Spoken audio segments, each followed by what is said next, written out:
know if you saw, he did tear up at Kata's clip when Kata was crying. It's not unknown. The issue is related to what Bryce said. You know what I mean? It's not for me. It's not unknown. It feels I understood why.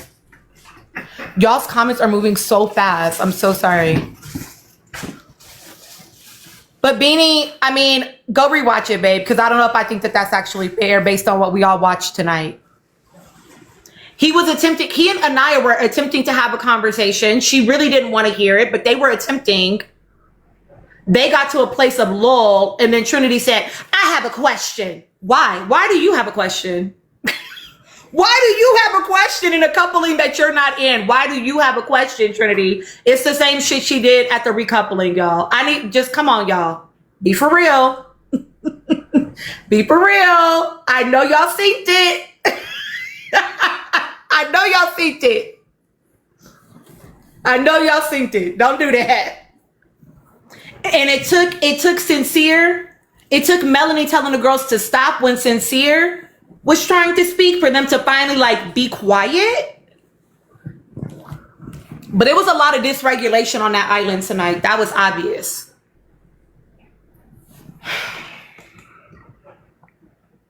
A lot of dysregulation, my bad. A lot of dysregulation. I'm like, what the fuck?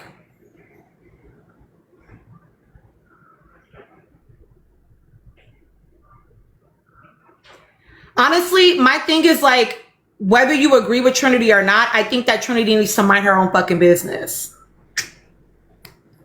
Because she never makes it better. Literally, her doing that is what escalated the entire thing. That is the moment that it all escalated. I went and watched it twice. Go watch it again. It didn't need to escalate. You know what I mean? Like it didn't need to go there. Let them actually try to have a conversation. Like let them do that. That is between KC and Anaya. I don't understand why you're in it. I don't understand. You think so? I don't know. I don't know about that.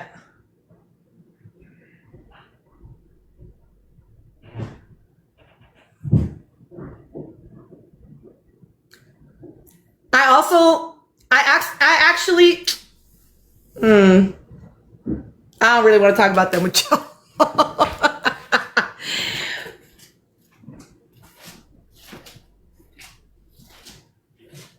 You know what?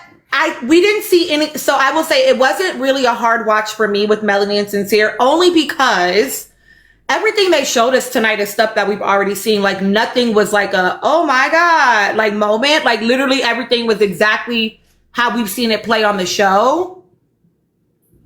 Like none of that was new. So it wasn't a hard watch as much as I just felt like, I'm sure it's different for her to have to actually see it, even though she already knew it. You know what I mean? Like she already knew it, but now I gotta see it. Okay, wait, who are you asking me about, Mac?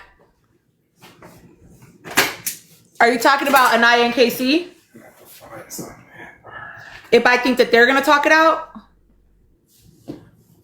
No, I agree, Danny. I don't think that she understood how far his lies were going, but I do think that she knew he was lying to her. But it is very different to see it. Oh, you're asking, do I think, yeah, I watched Kit Kat. Do I think that Casey and Anaya are going to talk it out? I don't think so. Anaya's not interested in a conversation. Not a real one.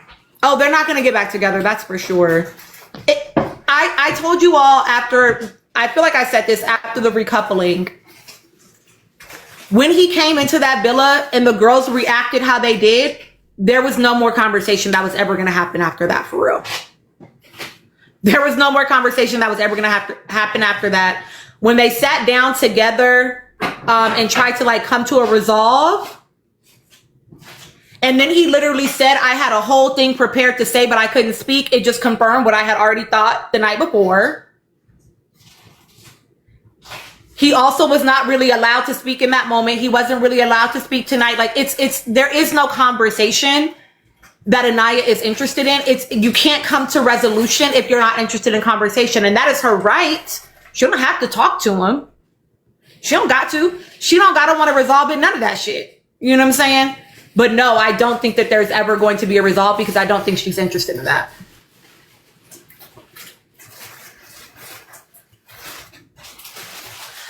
I thought it was very interesting tonight how the guys finally said something about, like Sincere said, you all gang up on everyone. That made me feel like this is not new behavior. And I appreciated TT saying, if you had come in with Carl and he had been single and all the guys did to you what y'all did to him, it would have been a problem. We would have been hearing Sincere, KC, Bryce have left the villa. It's not funny. But it would have been a different response. You know what I'm saying? It would have. It would have. If KC had walked over into her space and then hovered over her, we'd be having a different conversation on the internet tonight. Like we would. We need to be honest about that, right? And then Kata, and I'll do it again. That's just, it's interesting. I don't love it. I don't love it. I don't love it. Because you have a lot of smoke for this man that's not your man while your man actively fucking lies to you and you just found out about it. That's interesting. That's interesting. Everybody in soul ties. Everybody in soul ties.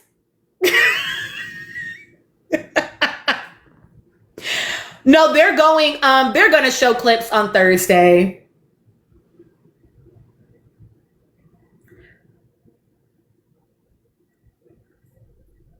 I will say, you know what? I think I was mad when they were calling him a bitch because there's no way, again, that could happen in the reverse.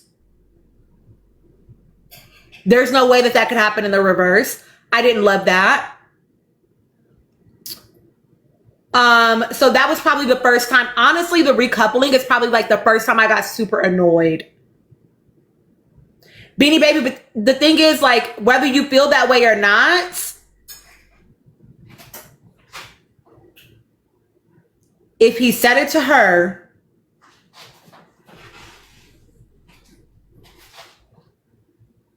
and that's my biggest thing, Peaceful Soul. Like, where was the smoke for Sincere that y'all were literally watching lie in 4K?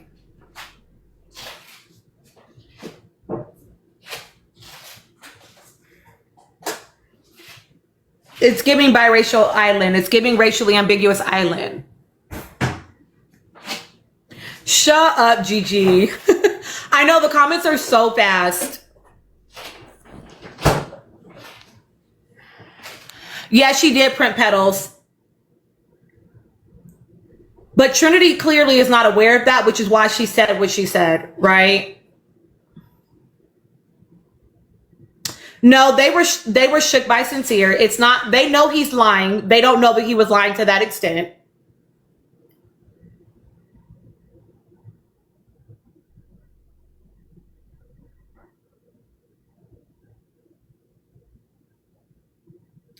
Oh, 30K in 10 minutes. You've got 10 minutes.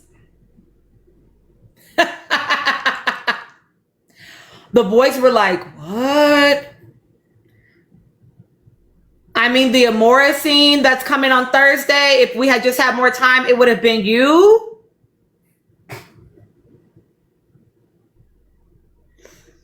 But I'm sure we'll hear him out on Thursday.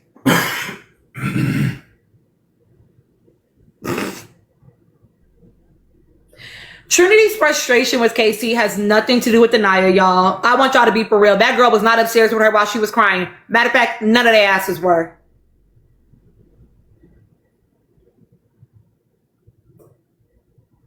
Where was Anaya's emotional support?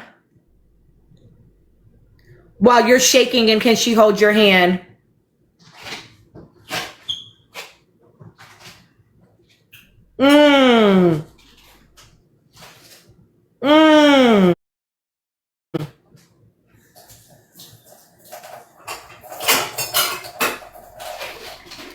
Y'all, the fact that y'all feel like we can't critique people without not disliking them is bird brain shit. Get out of my life.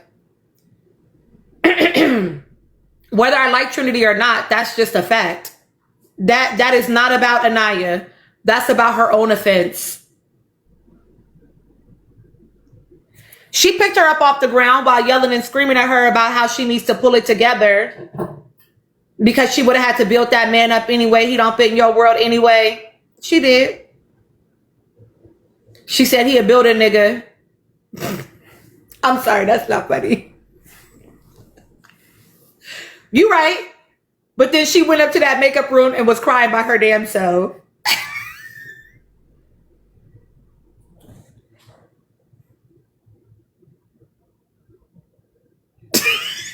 I'm sorry, y'all. Nobody said that. Only listen to the words coming out of my mouth. And I'm not being mean. I'm giving you a sincere answer.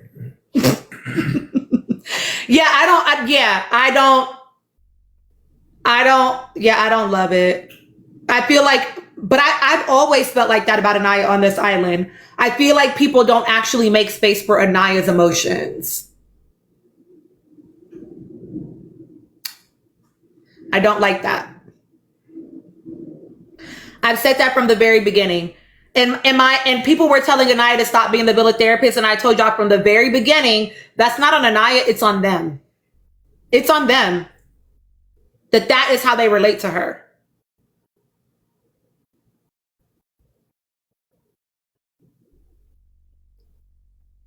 When they heard her crying, Kata and Trinity sat there on them damn chairs and was like, yeah, go check on her to Melanie.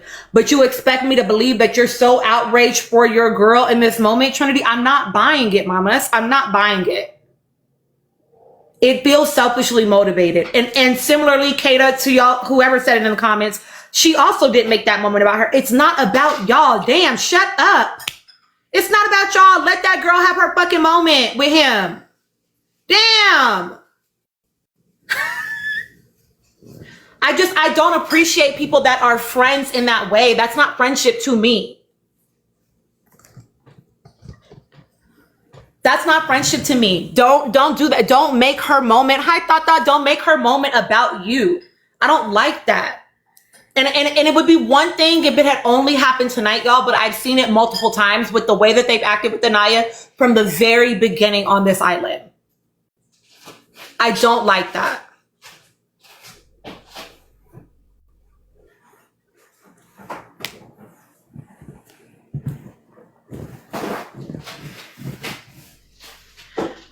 Because honestly, again, like I said, I watched it. I have Mo. I watched it back again, and truly that moment did not escalate until Trinity said something. Oh my God, that's so cute. And I don't like that. Oh, tap break for 10 minutes, guys. Thank you so much for getting me to 30K. Take a break. Rest your thumbs.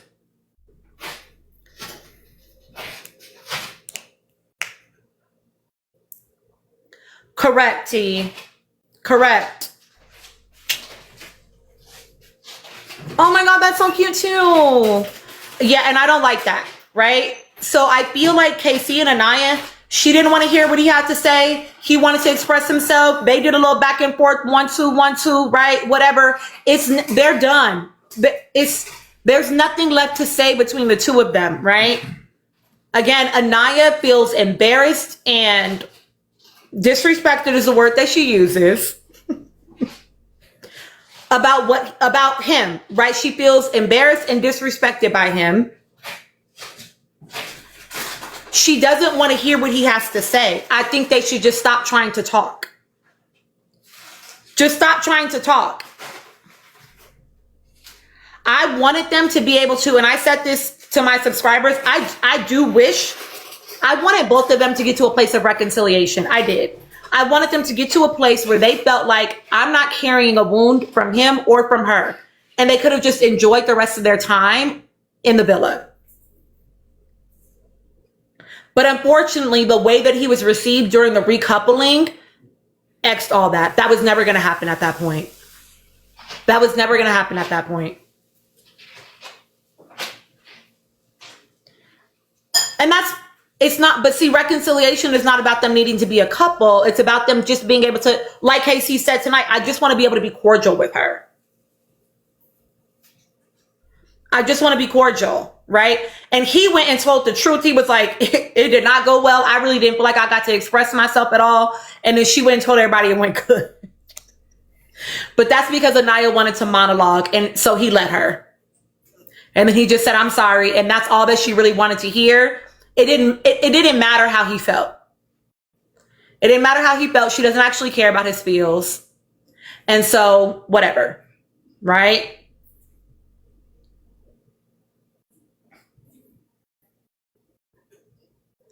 Thought it was not great. It was not great. And I honestly, I don't even really feel like it was Anaya and Casey's fault that it wasn't great for their interaction, right? Right? Trinity truly escalated that moment.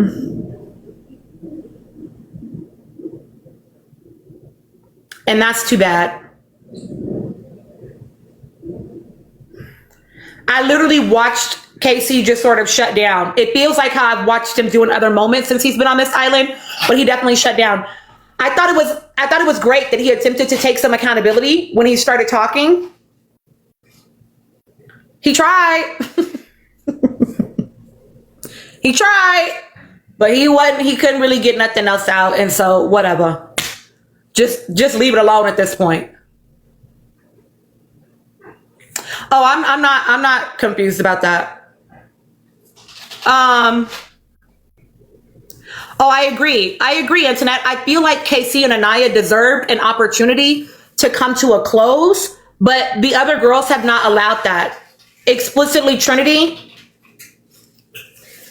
and then Kata and Melanie chirping in at some point too. I feel like they deserve to have an opportunity to just end it, but nobody's letting them do it. Subscribers in my video, hi Onesie Dunsey, in my 28-minute video, I told y'all, I said my suspicion is that when they argue, they're not coming to a resolution because she gets up and they end before they actually feel resolved. And I think that they're not ever coming back to it. And he literally said that tonight. We never resolved the conversations.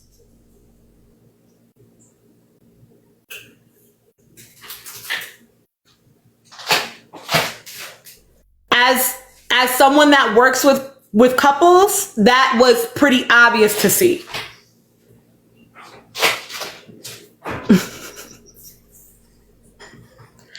I don't disagree, Princess. I think if Casey and Anaya were honest, they both would say that they were each other's safest option. Doesn't mean they didn't like each other, but I think if they were honest, they would both say that.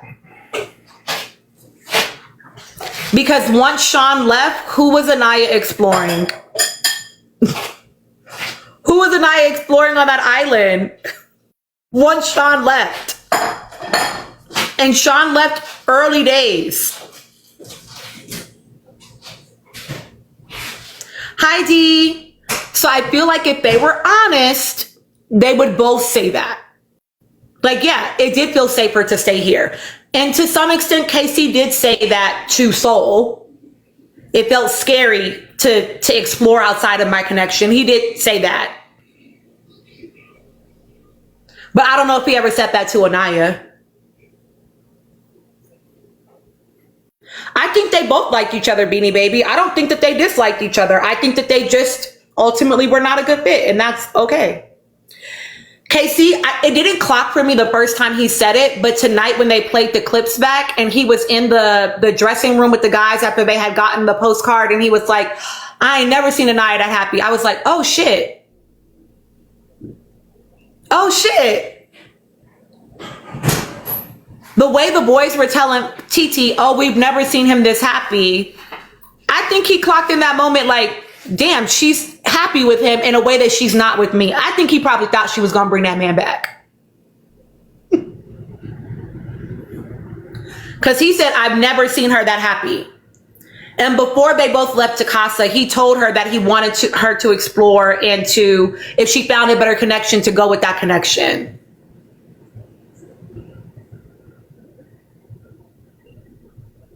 I think he thought she was going to do it. And then she just didn't. You know?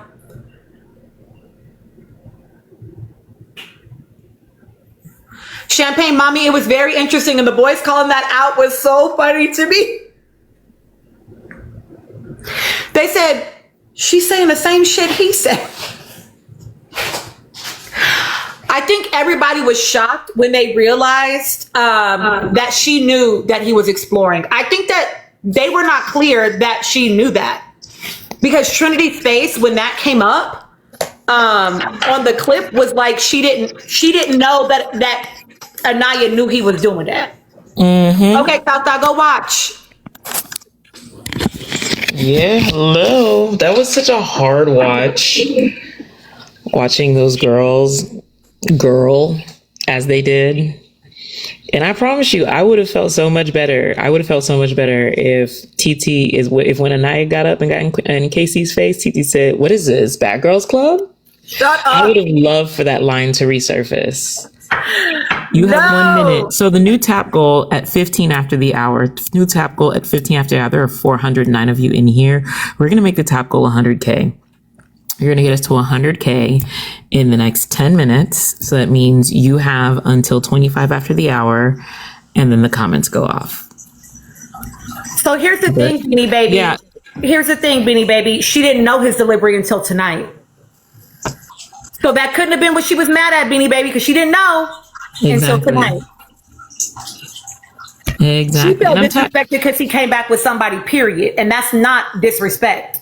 And they called that out. They said this, and even Zach, can't believe I'm quoting Zach here, but even Zach says that you didn't know anything until he walked through that door and he came in with somebody, and then immediately you guys jumped on him. He names this, and you guys, like, literally, I would like for you guys stop trying to insulate Anaya in her bad behavior and just state what it is. It doesn't mean she's a bad person. It does. No. So let's stop. Before he even got there, they said that, like, they call this out. Like, just because you're calling out certain behaviors doesn't mean doesn't mean that she's a bad person. It's just okay to be like, yo, she fucked up in that moment. And that is the problem that's caused this discourse around her that y'all aren't realizing. People are able to say, okay, there are things that Casey has done that we don't love. I don't love, right?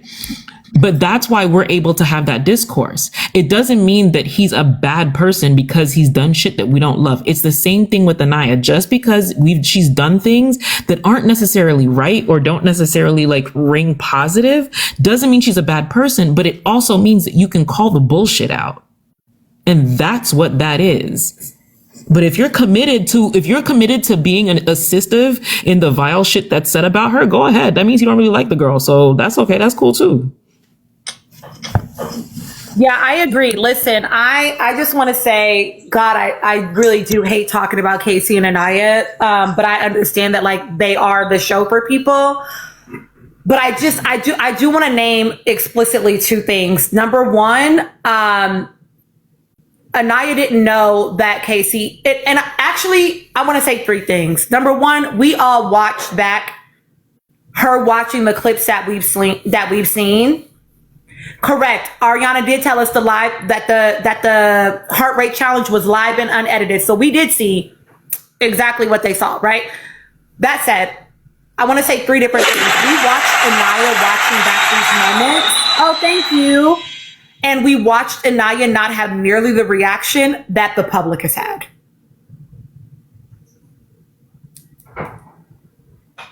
We watched Anaya not have half the reaction that the public has had about it. And that was her man for 3 weeks.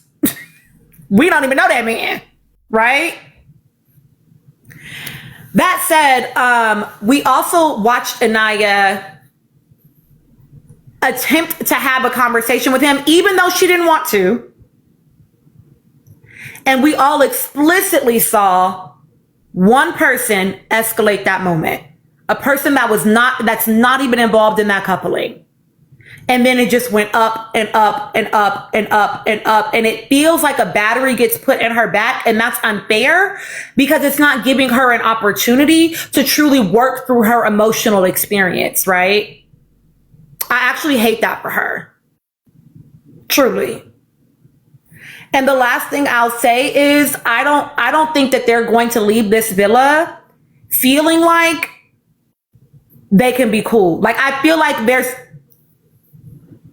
the resentment that people have talked about KC having, I actually feel is from Anaya toward KC at this point. Mm-hmm. And we saw that because, and we even saw that resentment manifest in trying to make him feel bad when they played Anaya's clips and they were all, oh, we love a rom-com, rubbing that in. And we saw the men even clock that, like, hey, the double standard is fucking real. Like, that's wild. And they completely trash other than like that. There is a resentment that she holds for him. And we know that, right? And we've seen that. And it's okay to name that. Like, this happens on both sides. And it's okay to name that. I do believe that he does hold a wound around him somehow feeling validated about the rejection, about him not feeling like. I do think that he does hold a level of resentment there. I just think for her, it manifests more. Well, and I think that his resentment is not explicitly to Anaya, because when we've heard him mention it explicitly about when he chose to say it out of his mouth and not being chosen, he said, nobody chose me. Right. His resentment is not explicit to Anaya, whereas hers is explicit to him. Right. I can agree to that. I can agree to that. It's fine. She can have a resentment. I don't care about that. Whatever. She's entitled to feel how she feels. But because it is explicit to him, I do think we see it manifest differently. Which like, he wants to come to a level of resolve. I don't think that she wants that. Yeah, and to those of y'all saying, somebody asked, like, why do they need to be cool? I would never want someone to feel wounded by someone and then just keep hearing that every single day. I would want you to be able to attempt to resolve it. Shocker. Shocker. But yes, I would. Okay, I'm gonna let y'all get y'all's ones up and then we'll talk about watch it light bright. They might think you don't like that girl. I really don't. I do have some discourse about them, but I really don't want to say too much because I don't want to add into, feed into the hateful comments on both of their ends. But both of them hold some responsibility in their actions. And the weird thing about so called him Pop and was laying him out to the girl that portion. You're breaking up for me. You're breaking up for me, Miss Bossett.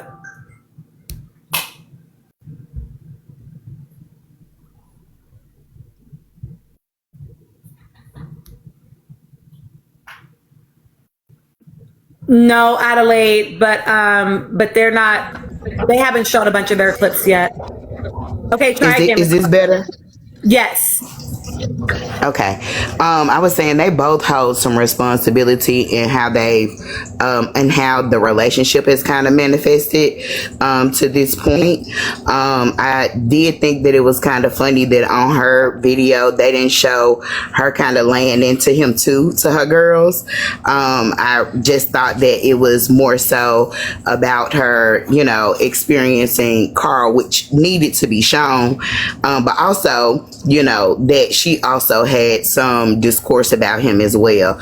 I do understand that his language and verbiage and him expressing himself has been, a little, overdone, or OD, as I should say. But that doesn't negate the fact that she's also felt the same way about him and has said things about him as well. I do hate that she has, you know how you have your kid in school and you see their behavior start changing because they've been around they bad friends. I used to always tell my daughter I don't like her to play with bad kids. So I feel like Anaya has, you know, bad friends in this instance, and that, you know, puts batteries in her back, or she doesn't tell them when to chill, or they don't hold her responsible, and they should have held her and told her to sit back down, irregardless of what KC's reaction was, because she's a lady, like Shanae says. You know, you shouldn't portray yourself in that aspect, even if you are heightened in emotions. And if she did charge up on, like you said, if KC did, you know, charge on her to her, intrude her space as she did him, we would definitely very much so be having a different conversation about those actions that she took. So both of them have had errors, and like you said, it's okay to like someone and kind of, you know, or be into someone and then realize it doesn't work out. I also hate the fact that they can't have a conversation, even though I feel like that she doesn't want to hear what he has to say. I think a part of her kind of does, because she also kind of plays the fence on, I don't want to hear what you have to say, but let's talk, you know what I mean? And I feel like that if he was able to express himself, and maybe he does need a little assistance like most men do with communication, with fully expressing himself without it, you know, fluently. That's what I would say, without him stumbling and kind of bumbling and things of that nature. But I just think that he's trying to say the right thing to fully express himself in that aspect. There was some other things that I did want to address. You know, I don't know if I necessarily want to take that turn because it has nothing to do with Love Island, but I would like to say just this one thing that I am a light-skinned woman, right? And I have a very, very light-skinned family on one side that is much so lighter than me, and back in the day would have possibly be seen as passing. All black, both have black parents. They're just very, very, very light skinned. On the other side, I have a fully chocolate family.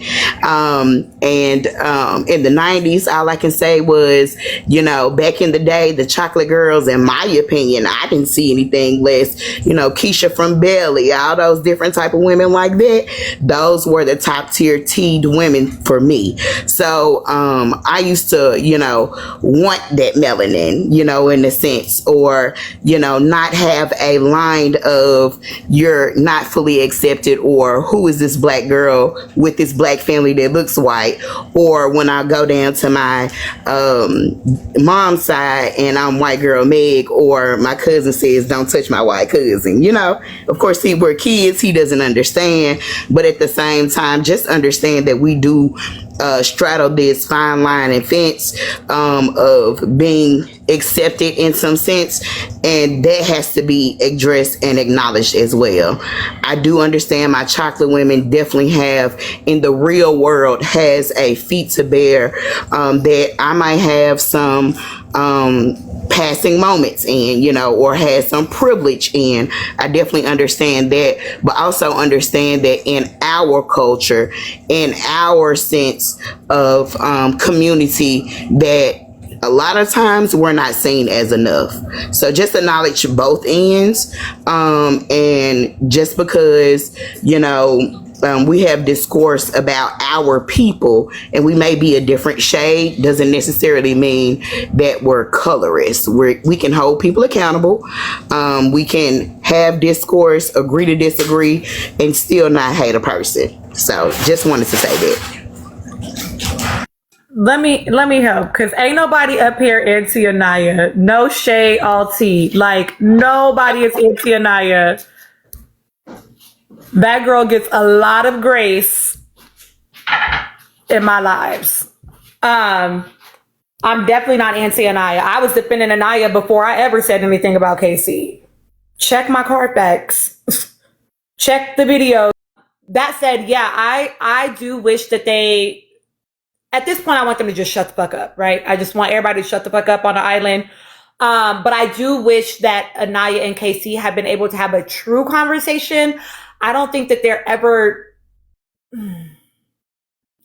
Anaya has not shown me yet that she has the capacity to have conversations that feel too uncomfortable.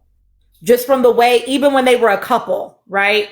There were moments where if it got too emotionally dysregulating, she would need to step away. And just like I thought, right? KC confirmed tonight, they don't ever come back to those conversations. I don't think that she has the emotional regulation yet to stay in it when it's hard and when it's uncomfortable. So I think that they need to just stop talking at this point. They need to just be quiet and move on.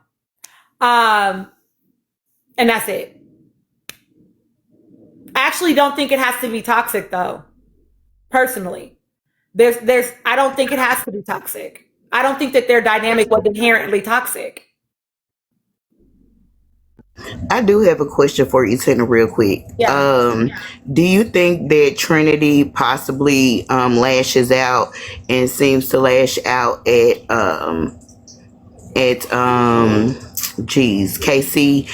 more so because she possibly feels rejected herself? Like I'm wondering why she has so much smoke in the sense of I guess in subjects that don't really involve her. So I'm wondering why she chooses to lash out at KC in that aggressive manner, in your opinion. I haven't seen Trinity act this way or speak about KC in this way until Bryce said what he said to her. I think it is absolutely rooted in what Bryce said. I believe that she is offended because of the way that Bryce spun that interaction between him and KC, and that fuels her reactions to him.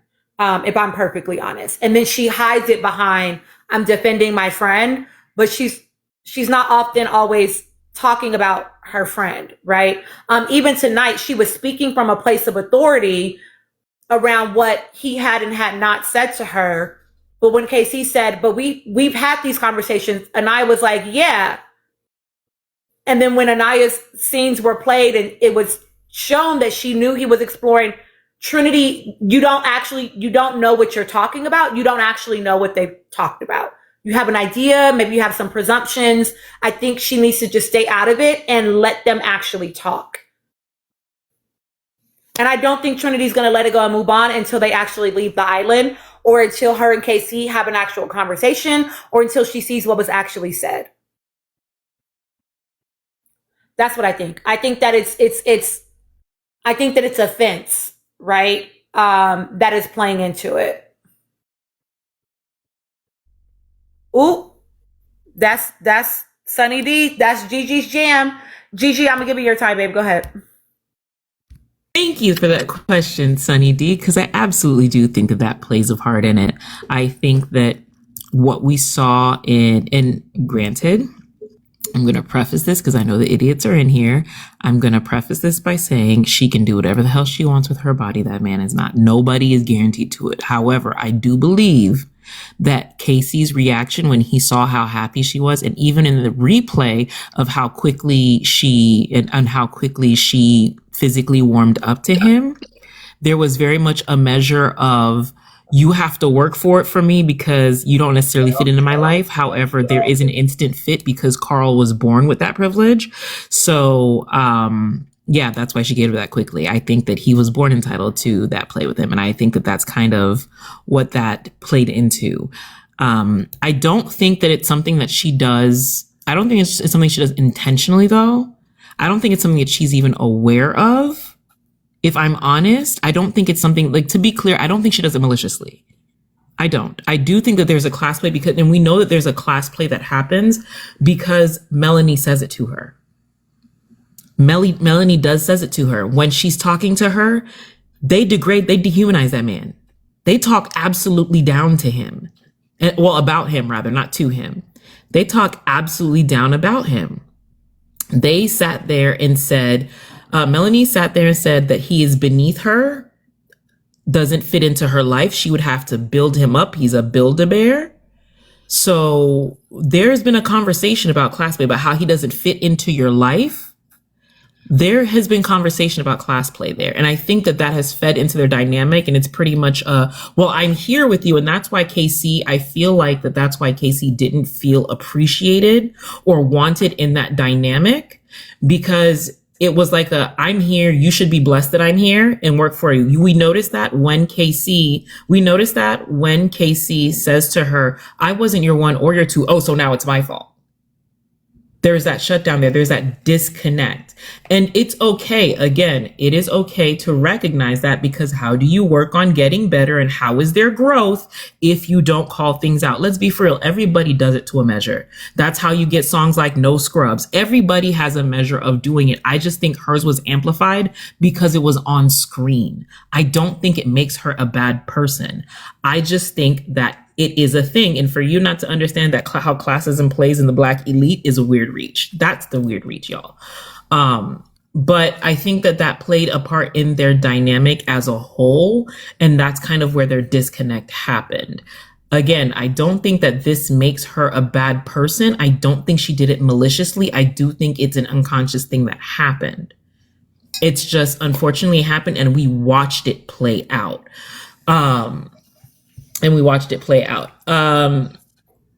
It's as far as Melanie just makes me so sad. Melanie doesn't make me sad like boohoo sad poor Melanie. Melanie makes me sad because she keeps playing in our faces like you didn't know who Sincere was.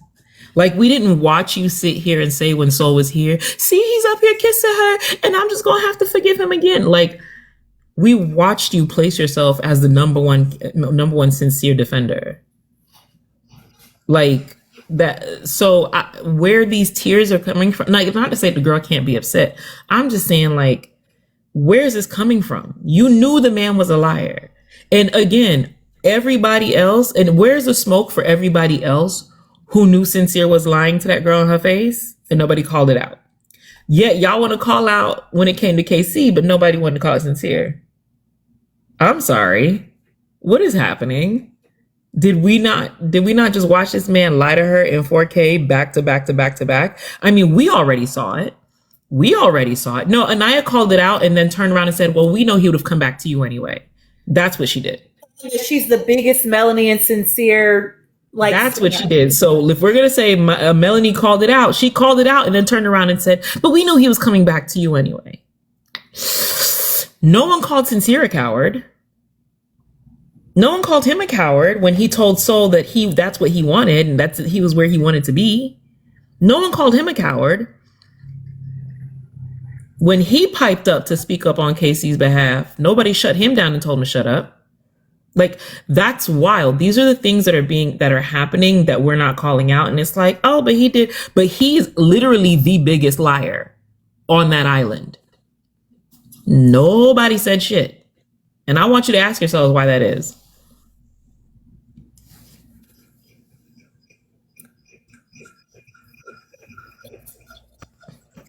Because I'm telling you, if you ask those girls that, it'd be crickets, just like we're hearing crickets now. That being said, it was 11:36.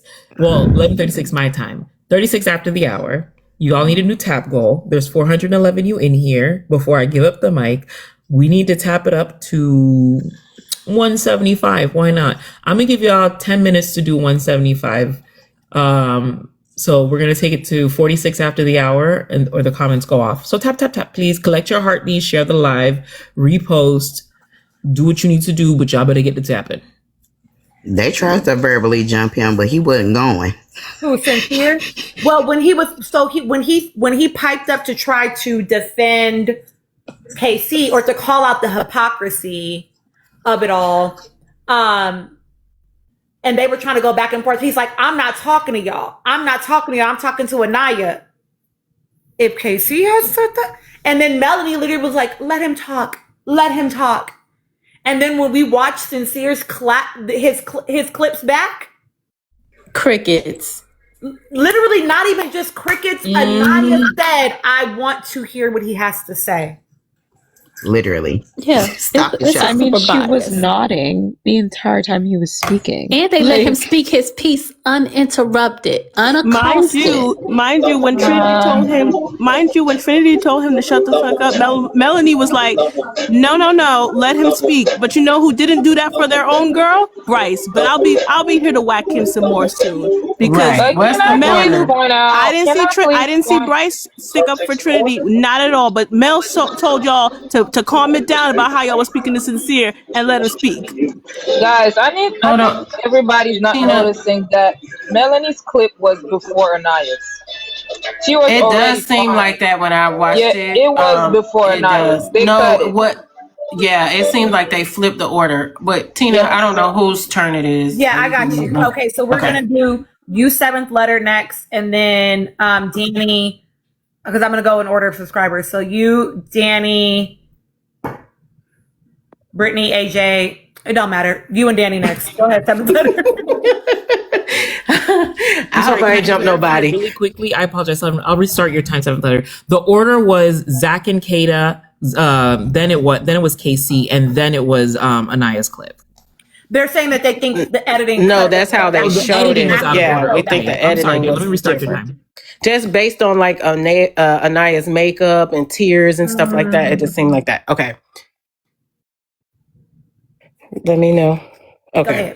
So from this episode, I'm gonna tell y'all the person who got on my nerves the most. It was fucking Trinity. Trinity interjected too fucking much, and it's given when TT called her a little girl, she was acting like one tonight. I don't give a fuck what nobody says. It didn't allow the conversation, no matter how good it would have been between Anaya and KC, it didn't allow it to have a natural flow at all. And I know she feels like she was defending her friend.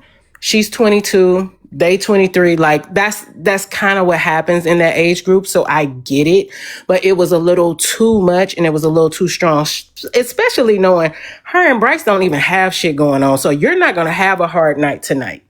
Like, you're not going to have a hard movie night, and you inserted yourself too fucking loud. Like, you were even talking over Anaya at that point. And I wanted Anaya to say, hey, Trinity, I got it. Let me do this. I wanted her to do this.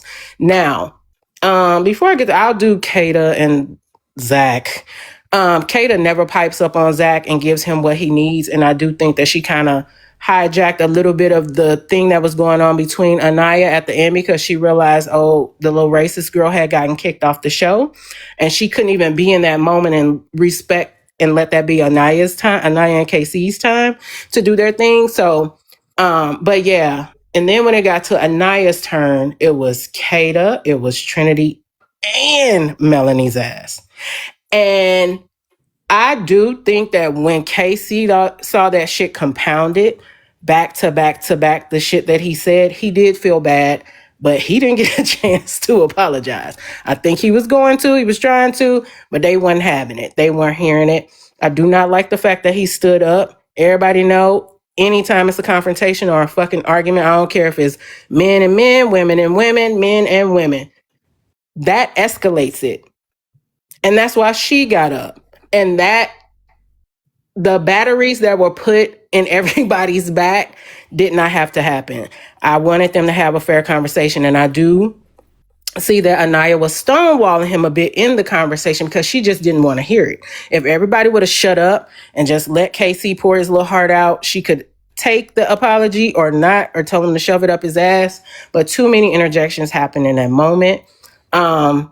The double standard that the dudes were saying happened, I don't agree with, because there were things that Casey said that were disrespectful to Anaya and hurt her feelings. And that's where she was saying she felt some type of way. Let her feel her fucking feelings. And they didn't shut up until Sincere piped up. And y'all talked about it a little before it was my turn. I'm like, oh, so Sincere could tell y'all to shut the fuck up and y'all do it? Even though Trinity was still popping it a little bit. She said, I'm not talking to you, or you ain't got no right to speak because you worse than everybody. So she did say that to him. But I know that Casey has an awareness. I'm a black man on TV. I ain't gonna do it. I can't do it. I ain't gonna take it there because it's gonna come off differently. But they listened when Sincere said it. I'm seeing the difference in the reception of the audience when Anaya has her feelings and emotions and when Melanie has hers. They rock Melanie like a fucking newborn baby. when her clips was shit that she pretty much already knows. She just got to see it live on video. They had more of an open display of the, the disagreements in their relationship that the whole villa had to see earlier in the season. And then now she's seeing the clips and how sincere lies that fucking easily. Like, do y'all not realize this is a television show? Zach kept saying, oh, they showing everything. You're filmed. You have a mic around your neck. Hello. So I'm just noticing the difference. Like, Melanie acted like a wounded bird and they rocked her like, oh, it's okay. And they let Sincere have a whole fucking monologue, uninterrupted, to explain himself. Like, what is that about?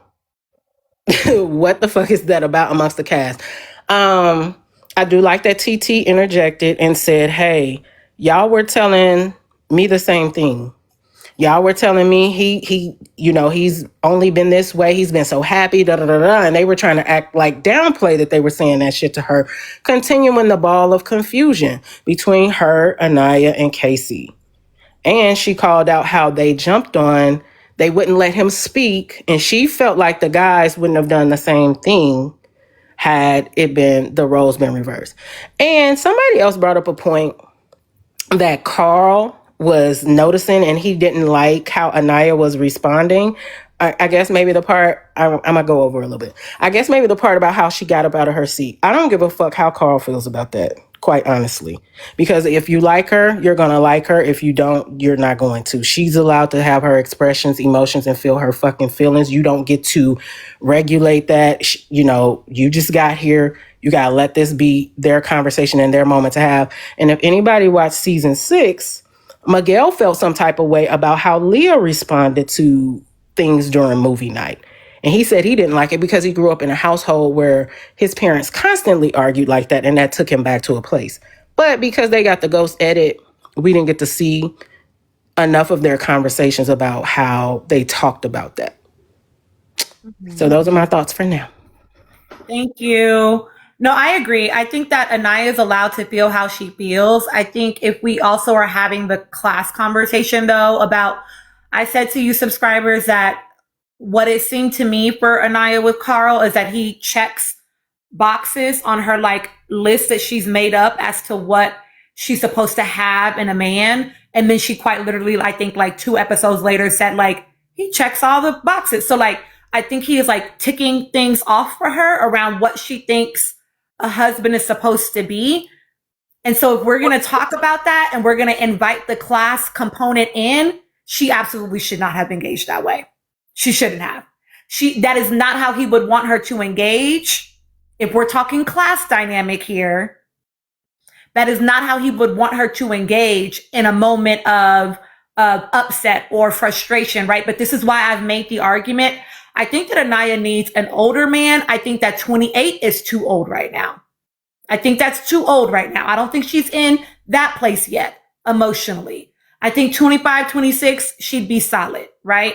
But I do think that if we're inviting the class portion of the conversation in, then we have to acknowledge that that is unbecoming in certain circles. But we have to add that he's also Asian. Y'all know how Asian people act in this country.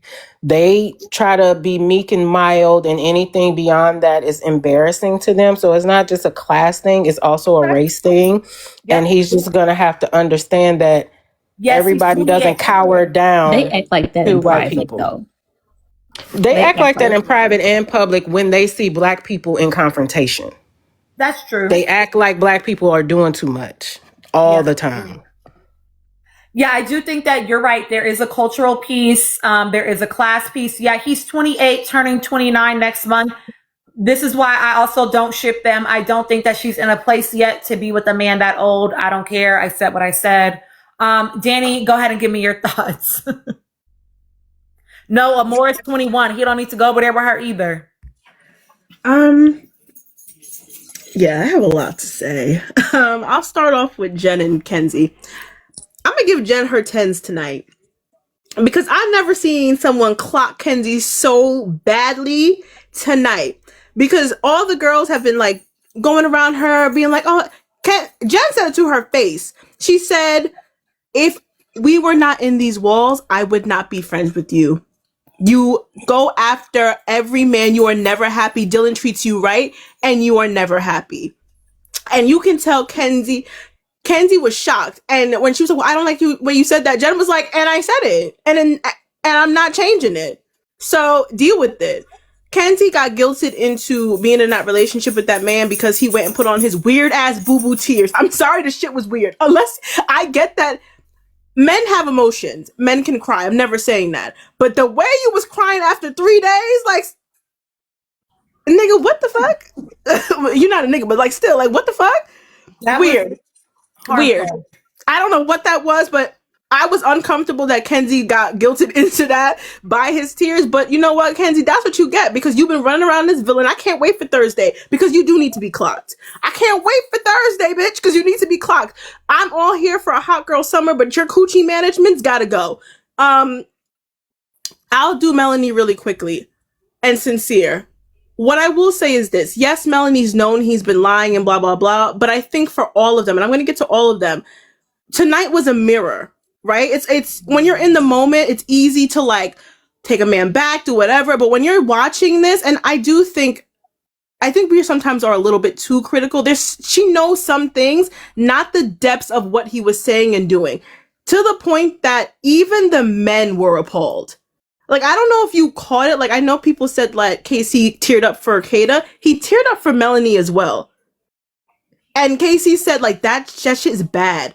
Even Monster Zach was like, that's horrible. So even the men didn't understand the extent of which he was lying, because even the girls was like, was that the same day? We forgot, because you know it's been what 4 weeks now. We forgot some of the things. Like that shit was the same day. So, well, I forgot, like, I don't forget what he did, but like, you forget that it's that, like, damn, especially when it's all thin up. So while, yes, Melanie is a bird, and yes, she knew some things, I think seeing it actually made me feel really bad for her, and I hope that they do have a therapist on site to talk to her, because that's rough for anybody to see. Who else is there before it? Kata. I get why she was mad, but I also feel like Kata wants to be mad for a reason. Right? Like, I don't know how many times the girls had to tell you, like, first of all, you interrupted the whole conversation, which wasn't even about you, to be like, well, I have a problem with that girl. Okay, I do get why she's annoyed, and I was waiting for her to find out that information. But if everyone is there, including the Casa girls, are telling you it wasn't even like that, please sit down. You're going to take him back. So at this point, you just want to scream and yell. Hush. Casey and Anaya. Trinity, I'm gonna hold your hand with a wet napkin in between when I say this. Shut the fuck up. I am tired.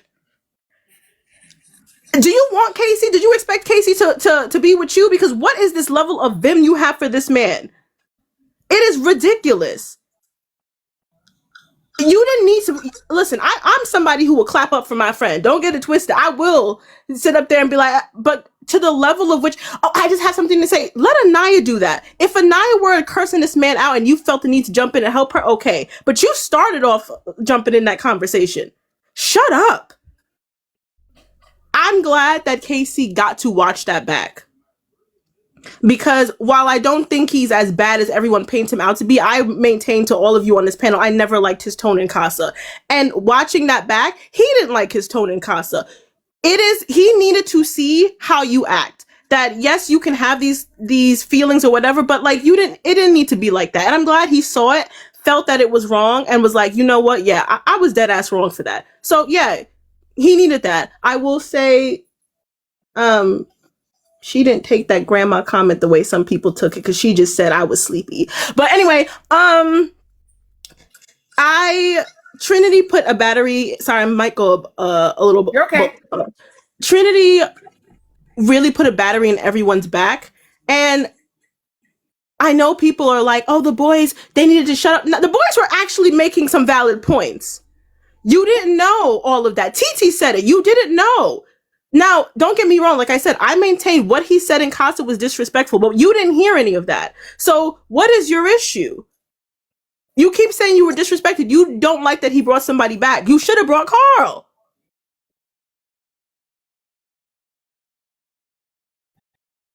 And I still think that, like you said, if Anaya and Casey were to have a conversation, it wouldn't have played out that bad. Do I like that Casey stood up? No, but you know, in that level of frustration, you're trying to get your point across, he stood up.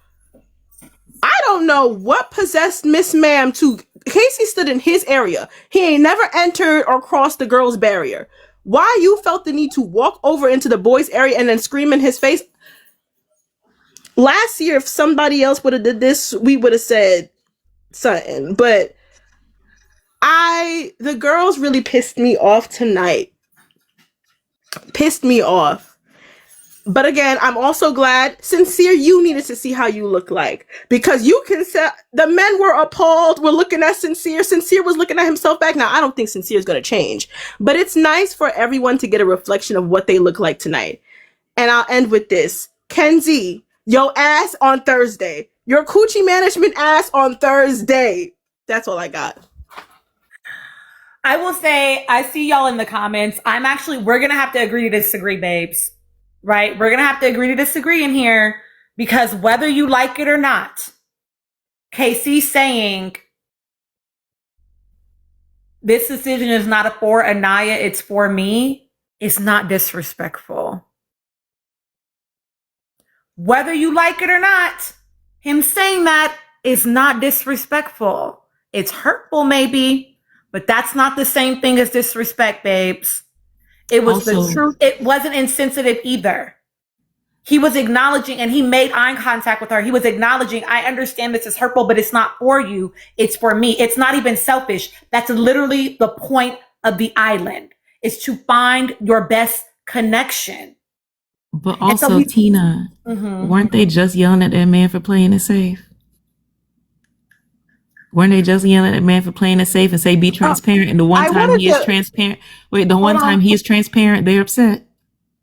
I did want to mention really quickly that Corbin really tried to ask that question and they wanted to shut him down. And Corbin was like, you know what? Because in all honesty, like, I think you said this before, Tina, or somebody on the panel said this before. Casey and Anaya are mirrors to each other. Granted, I don't always like what Casey says or does sometimes. Because even the last episode when he was like, oh, she can get off my dick. I said, okay, you're doing too much. Like, but he was also your safe option. Y'all had no other options. And that's been my complaint this entire time. Nobody had a lot of options. There was a lack of bombshells, which is why they threw the whole entire villa of men at Casa Amor. Y'all were both each other's safe options. So this safe option does not make sense. None of y'all really liked each other like that. Yeah. So, yeah, I get it, y'all. I get it. But that's not disrespectful. That's not disrespectful for him to say. And I know that you all are saying, but what he said in Casa, I'm going to hold your hand with the napkin in between and remind you, Anaya did not know that when he came into the villa. You all feel that way. Anaya did not know that when he came into the villa. The disrespect that Anaya felt was engaged, was activated after he said, this decision is not for you. This decision is for me. That is what she felt like was disrespect. And feeling disrespected by someone centering themselves in their experience is a choice. They watched the heart rate challenge. That's it. And you know what? She watched that heart rate challenge and still stood up to take that man back. So she clearly didn't feel that fucking disrespected. In fact, she said when she saw that man kissing TT, I feel like a hypocrite because I'm exploring the same way he's exploring. I know what the fuck is going on. She said that. She said that. The disrespect that she felt was not about the fucking heart rate challenge or even him kissing TT. It was the fact that he brought TT back and he said, it's for me, not for you. Watch the show, y'all. Watch the show. That is what felt disrespectful to her. Now, if you want to argue that tonight, it's like, okay, now she feels disrespected because she saw what he said and the tone in which he said things, that we can argue, that is fair. You can make that argument, but that's not what happened on the recoupling night, y'all. She felt disrespected because he came in with TT. That is what felt like disrespect to her. And that's not the same thing. Having hurt feelings and being embarrassed is not the same as being disrespected. Y'all have to be able to know the difference between emotions and experiences, right? Him choosing to center himself is not disrespect. The same way, if she had chosen Carl and he came in single and he had tried to say she disrespected him, I would be like, nigga, you're tripping. Like, what are you talking about? This is what she's supposed to do. Mods, can you go ahead and block Chrissy? This is what she's supposed to do, is explore and choose the best option for her. That would not have been disrespectful to him at all. At all. It is okay for them to center themselves in their experience. That's what they're supposed to do. And I'm going to argue, even that night, even the recoupling night, she was upset, she was hurt, she was embarrassed. It still did not escalate. It still did not escalate all the way to where it went until Ariana invited TT to talk about what it was like for her coming into the villa. And Trinity, I'm sorry, I have a question. That's when it went all the way to fucking 10. And is this Bad Girls Club? That's when that happened, okay? I'm TT. Before you let the next person go, I want to do a quick mod break. Yeah. We are coming up on the top of the hour in 2 minutes. In 2 minutes, you're going to tap it up to 250. And we're going to give you 10 minutes. Again, we're going to give you 10 minutes. If you don't want the comments come off, then you better get to tapping. I tap early if you want to get there early.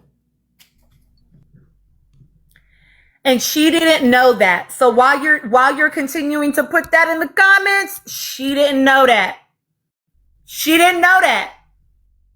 So again, this goes back to what Gigi has been yapping at y'all about for over a week at this point.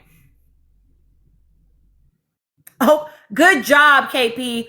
Over a week at this point.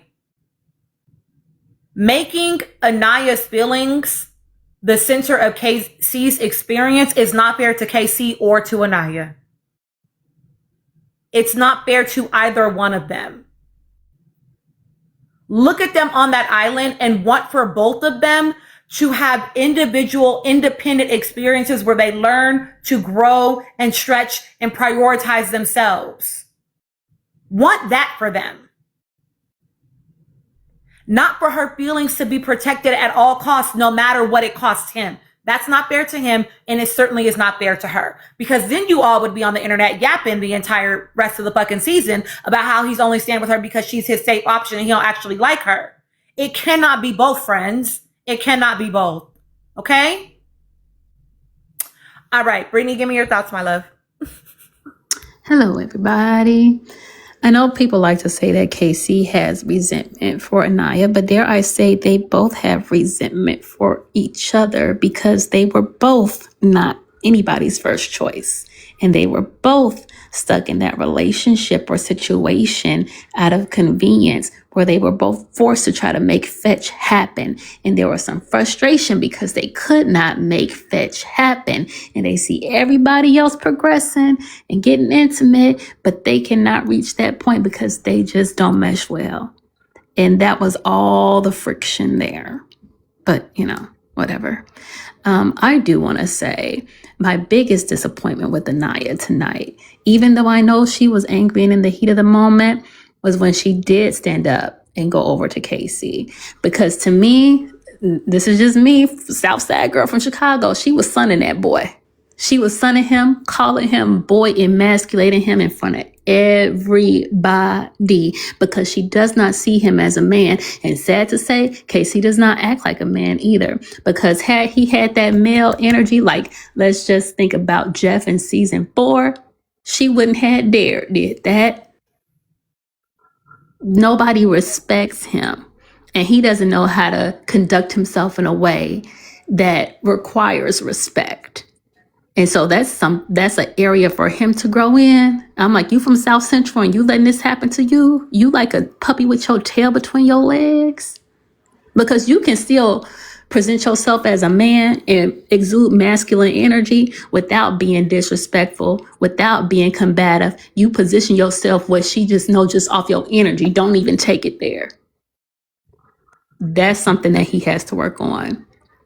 I'm super duper disappointed in Trinity. Trinity lost me. I was still trying to hold out a little bit, but I want all the OG girls to go at this point. All of them could go. It's not about him being on national. I don't think you're understanding what I'm saying.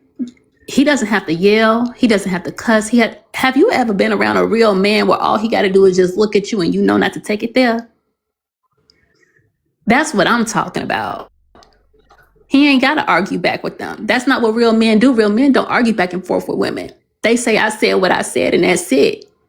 And they turn their back and they walk. What's she going to do after that? Just huff and puff on the couch. That's it. That's all I'm saying. Kenzie needed to hear what Jen had to say. And honestly, Jen could have taken it further. So I'm proud of Jen for not taking it further. I don't know what the obsession is with what's his name? Gal, whatever. Because he looks like a 1970s corn star to me. And I just can't get that out of my head. But I do enjoy the fact that his family was dragging him on social media today. And so I got pleasure out of that. And they were giving free coffee to anybody named Jen at his shop. So justice for Jen. Jen went from being an NPC to being back on the bench. I'm just playing. I do think Carl is turned off. Well, I don't want Carl to be with Anaya anyway, but I do think he's turned off. We'll see how he moves in the villa. I'm still really upset that there's no smoke for Sincere. That is like my biggest issue with tonight, because Sincere is disrespect. Like, everybody's talking about disrespect, but Sincere is also disrespectful, and he ain't getting not one iota of the same energy. That is killing me. That is killing me. You catch him in 4K playing, lying, scheming, kikiing, not nothing. Those girls were just huffing, speaking under their breath while his video is playing. And then when he's speaking his piece, nobody is saying nothing, but they all hop down KC's throat. Can't let him get a word in. And being the only monoracial black man there, I can't help but wonder, what's the difference? What's the difference? But, my time is almost up, so I yield. I appreciate you. Listen. Literally every conversation and every interaction, I've told y'all this before, especially in the United States, especially with people from the United States. If you don't know, open a book. Is intersecting with race, class, and gender. Period. Full stop. Michelle, we literally have already addressed it. You got to keep up, mamas. Or you got to stay quiet long enough to hear the conversation. Oh, damn, you got muted. I guess you can listen quietly. Silent reading at this point. Every conversation is attached to race, gender, and class in the United States. Period. Full stop. Oh, so can I add, Tina? Yeah. I noticed in episode 1 when we talk about class, when Anaya had shared her background, and I noticed KC's face, I knew then it was going to be an issue. Because to me, his look was like, oh, how do I even measure up to this shit? That's how I took his look. So I knew that was going to be an underlying factor for him. Yeah. I also would like to note, just to pop my shit for a second, right? That when Melanie said to Anaya on the recoupling night, when she did the Build-A-Bear conversation, and was pretty disrespectful, in my opinion, very classist toward Casey, that indicated to me, like Gigi already said, right, that they've been having conversations. This was not new. And so I know that there have been people that have thought that has been something Anaya has kept close to the chest. I don't think so. I think that is something everybody in the villa knows. I think that is just common conversation in the villa as they're getting to know each other. I don't think it's some secret that she's holding, to see, she ain't pulling the ace, right? I want to know who loves me without knowing I have 1 million followers, right? I don't think she's doing that.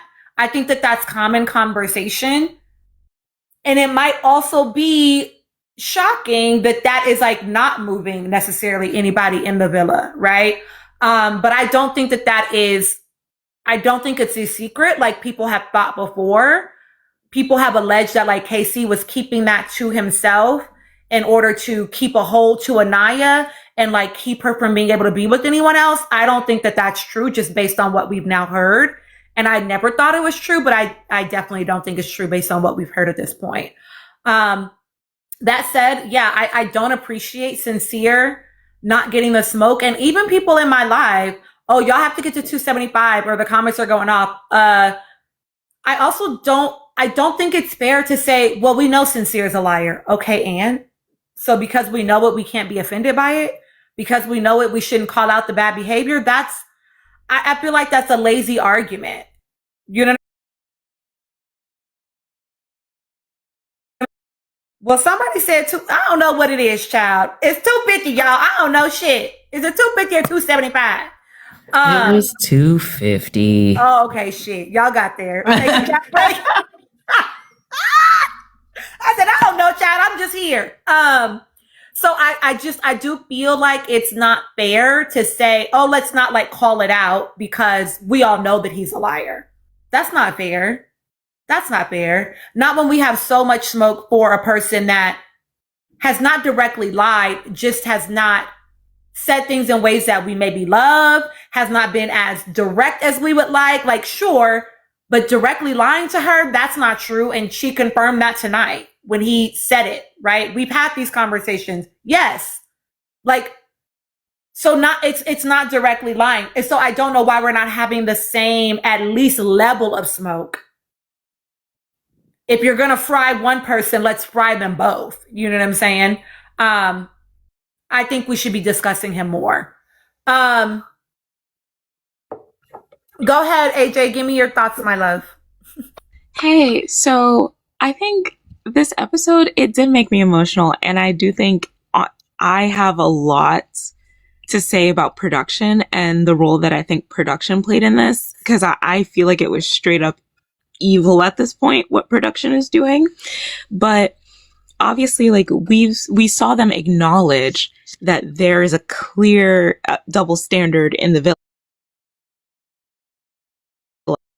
And I feel like that coupled with so many things that happened, the way that they were yelling at them, calling Casey specifically names, even like, and I know she said this specifically because he said he didn't like it. When she called him a coward again, when she stepped to his face, like there were so many instances in which I was like, production has the power to stop this and tell them to chill out. Even if like, I think personally, like I would have been hurt by those clips as well, right? Do I think that necessarily means that he did anything bad? Like, no, because the grandma comment, she laughed at that. She was like, yeah, I sleep a lot. So, you know, the other comments that he made were all introed by a question, which they didn't really show, or a question or a prior conversation. And like, yes, it might not have been nice to hear, but that was his experience. Those were his feelings at the time, right? As opposed to a straight 5 whatever many minutes of nothing in common does not mean that you don't like someone. There are so many couples that have nothing in common and they love each other. That does not mean that he never liked her. And when Trinity inserted that idea into the conversation, I knew exactly where this was going online. And that was part of the reason that I felt so emotional about this episode, because it's like, I can see exactly where they're hitting the points that will get the people who will fall for that type of thing. And it was like clockwork. It was like one thing after another. Like Trinity hops in and she's like, oh, it looks like you only wanted her for her body. And it's like, where did we get that from? Even what they showed on the screen, Like, there were so many things about this episode that I really didn't like. I didn't like Dylan crying because it's like you've been there for 2 seconds. I didn't like. Well, I loved how Jen sat Kenzie down and was very honest with her. I think she needed to hear that. But the vibe between the girls, the friendship that they have, and how it has led to how they co-sign each other, it really isn't a positive environment, and it makes the show like somewhat dark to watch, especially because it's all for this dark-skinned black man, and it's like you have a man that lies every time he opens his mouth right there, and you guys are letting him explain himself, which, like, how can you explain straight up lying to her face over and over again? You have him there explaining himself, and you guys are in complete silence. Whereas, like, this other guy, he's literally having to beg you to let him explain himself. This season is a very, very hard watch for me. Yeah. Can I just, so December, I want to answer your question. I think you're talking about like subscribing to me. You have to click on my face and go to my profile, and then you can subscribe if that's what you're talking about. I do want to say this because I pointed this out at the time, and people just, they glaze over it because they don't actually give a fuck about having real discourse about it, right? KC was asked, what do you have in common with TT? What do you have in common with Anaya? I don't got shit in common with Anaya. He said he didn't have anything in common with either one of them. He said he didn't have anything in common with either one of them. And yet we all see that man likes TT. And then he also said, like, oh, when I see her, I see my sisters, I hear my mom, whatever the fuck he said, right? So that's the point I'm getting to, Mame, right? It's like, I want us to clock that the man said nothing, but then he was able to articulate things that he actually does have in common for her. So just because he couldn't think of it on the spot doesn't mean that they never had. Y'all act like they was just sitting there looking at each other like this for 3 weeks. That face. Hold on, Tina. Tina, can I add the back of her bonnet for 3 weeks? Tina, who's looking at? Can I add something with how shocked the guys seem at Sincere's package?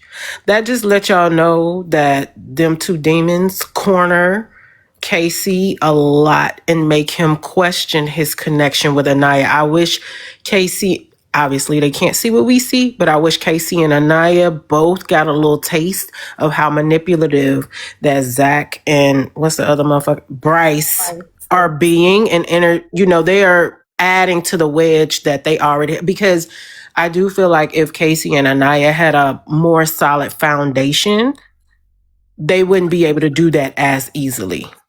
Yeah. Plant those seeds of doubt. But they were completely shocked at, like, how do y'all not know what Sincere is doing or saying? Y'all don't talk to him about his connection. Y'all just assume that. Because Sincere lies to everybody. But they don't ask him. We don't have we don't see them ask him. We see them constantly ask KC, and every time he answers, they always ask him a follow-up or ask him, is he sure, to continue to plant a seed of doubt. And that's how you know him and Anaya didn't have a solid enough feeling between the two of them, because they wouldn't have been able to do that as easily. I agree to that. I'm actually going to say that I think it's because KC is more honest with the guys when they ask. Because when they ask Sincere, like, I'm thinking explicitly about it, that, well, who kisses best? Who kisses the best? They're both the best. He's always 50-50 with everybody. Yeah, that's true. He always answers always 50-50. Yes. He never tells the truth to anybody. The He only people never that was tells the privy truth. to the truth was us, the public, because He tells everybody what they want to hear in the confessionals. That's the only time He he be tells lying the to truth. himself. He lies in the confessionals too. He lies So I think as he breathes. Well, that too, to the point that I keep on saying he lies so much that he lies to himself, which is scary. He believes his own lies. When That's you have a scary as left fuck. hand and you have a right hand, one hand gotta wash the other. Right. One fish, two fish, red fish, blue fish. So listen, I think that the reason why it was more effective with Casey is because Casey is actually attempting to be honest and work it through, and he doesn't realize that their intentions are not good. Monitoring spirits. He didn't realize he was talking to monitoring spirits. But also, I think it's important to point out something that Seventh Letter said. If they would have approached that with Melanie would have told them to shut the fuck up, and she would have went back to her man and sat peacefully. Anaya listened to them. Melanie wouldn't have listened to them. And that's what pissed me off. I hate that she, like, even during movie night, that when Zach was having his little spiel about their shit, she was listening to him, and he's still full of shit. Yeah. So I think the biggest difference between the way that the boys reacted to KC stuff is they knew what they had been pulling and prodding, right? Sincere, they're just hearing him give them very vague dance around answers. And so they're not knowing what he's then doing actually for real with each of these girls. I will say too, I don't like when y'all are lazy people in my comments. I really want you to not be lazy. So please don't come in here telling me about how Casey lied to Anaya when I have done the work for you all. I went back and watched every fucking episode and gave you timestamps of every time he said to her the things that he said to the boys. Please cut the shit, right? I haven't gone back through Casa yet. And we know that he hasn't necessarily said to her that he didn't have, like, come on. We know that she didn't know that he didn't think they had anything in common, right? But he hadn't been asked that question yet, right? Can I disagree with that? She knew. Hold on, Angie. He had not been asked that question directly yet, right? So she may not have known that was going to be his answer, right? I will give you that, right? I need us to stop being dishonest, though, and acting like she didn't have reservations as well. Otherwise, Melanie never would have said what she said at the recoupling that night. Stop it, right?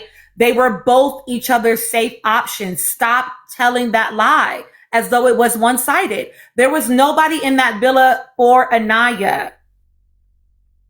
Now, beloved, you know you got to dial it back a little bit. I'm sorry. You were light bright. I'm sorry. You know it's light bright. I think it's a very big infantilization to make an assumption that Anaya, the person who is in the couple with him, does not know that they don't have anything in common. She's there living it. We can see it through the screen. You don't have to tell her that they don't have anything in common. I think we have to stop acting like, yes, we have to stop acting like we see every fucking thing, number one. I'm going to remind y'all what I started this live with. Anaya was not nearly as shook about that shit as y'all have been in the public. She was not nearly as shook about that shit as y'all have been in the public. I'm going to remind you again, it did not escalate until Trinity took it there. Let it go. Can I talk about the fact that they keep saying that she didn't know they had anything in common, which is a lie? Because when they had that conversation in Say Less and she was laying on his lap, they talked about how you went to college, I never went to college. You traveled, I never traveled. You make me want to do other things because you accomplished so much that I never did. She knew they didn't have that much in common. If they had like 1-2 things, maybe. But in general, in the big sense of it all, they never had anything in common. That's why he kept telling her that you make me want to do more with my life because you're so young and you accomplished so many different things. Say that, Angie. Because I think a big part of it is she felt like she settled for a man that was less than, who could barely read, needs highlights. Stop, Brittany. So I'm just gonna say, listen, I need y'all to stop acting like Anaya was as outraged as you were as the public. Thank you. I need y'all to stop acting like that, right? She laughed at that grandma comment that y'all spent the last 2 weeks saying he was a great culture person for. She obviously she laughed at that comment and said, "I'll be sleepy."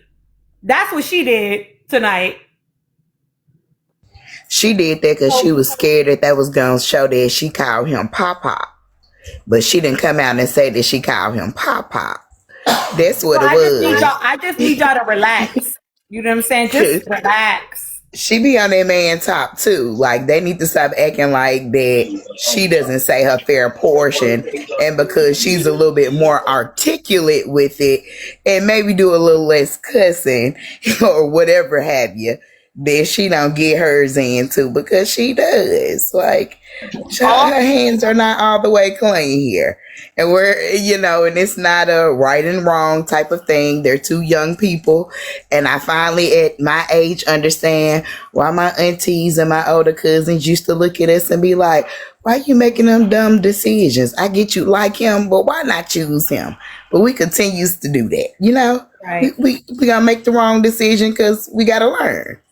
Shaq, I would say the same. I don't know why she did, right? But it's like we call Bad. I don't know if you've seen Bad in My Lives, but we call Bad Nana Bad because she be fucking sleepy all the time. So we call her Nana Bad. She fell asleep on the live last night.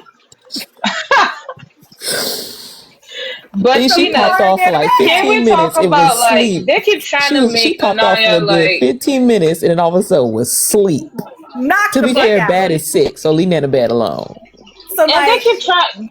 Like you said, they're more offended by the grandma comment when she said "I be asleep," which wasn't in the context of that, which just ended that whole conversation. But also, can we not talk about how she said she wanted to fuck Carl tonight? Homegirl is sexually liberated. She just didn't want to go there with Casey, and it is what it is. and that's okay. That's okay. That's okay. Right. But That's y'all- absolutely And that's okay. And But that's y'all gotta okay. stop Telling y'all, acting I don't like- think she liked Casey that much. I did not think that. I think she was attracted to. I think she was attracted to Casey. I think that she wanted to like Casey. I think she liked him good enough. I think that also there were some reservations that she had. Right. I do. She didn't like him enough to let her wall down with the what is it called? It's the love language. I know you don't do love language. Was it personal touch? Physical touch. Physical touch. Personally, I don't think she would have went there with Carl if she didn't know that he was pulling away from her.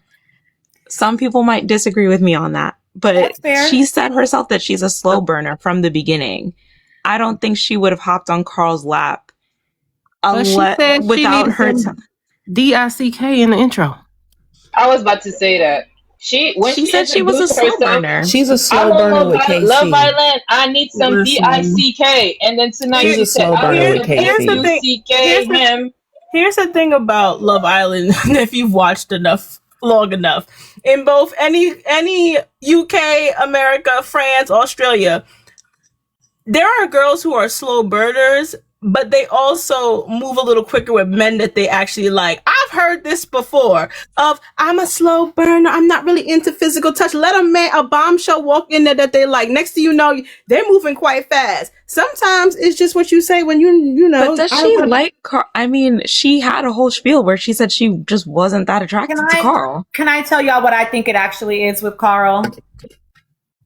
Anaya wants to stop feeling embarrassed, and that doesn't happen until she's picked again.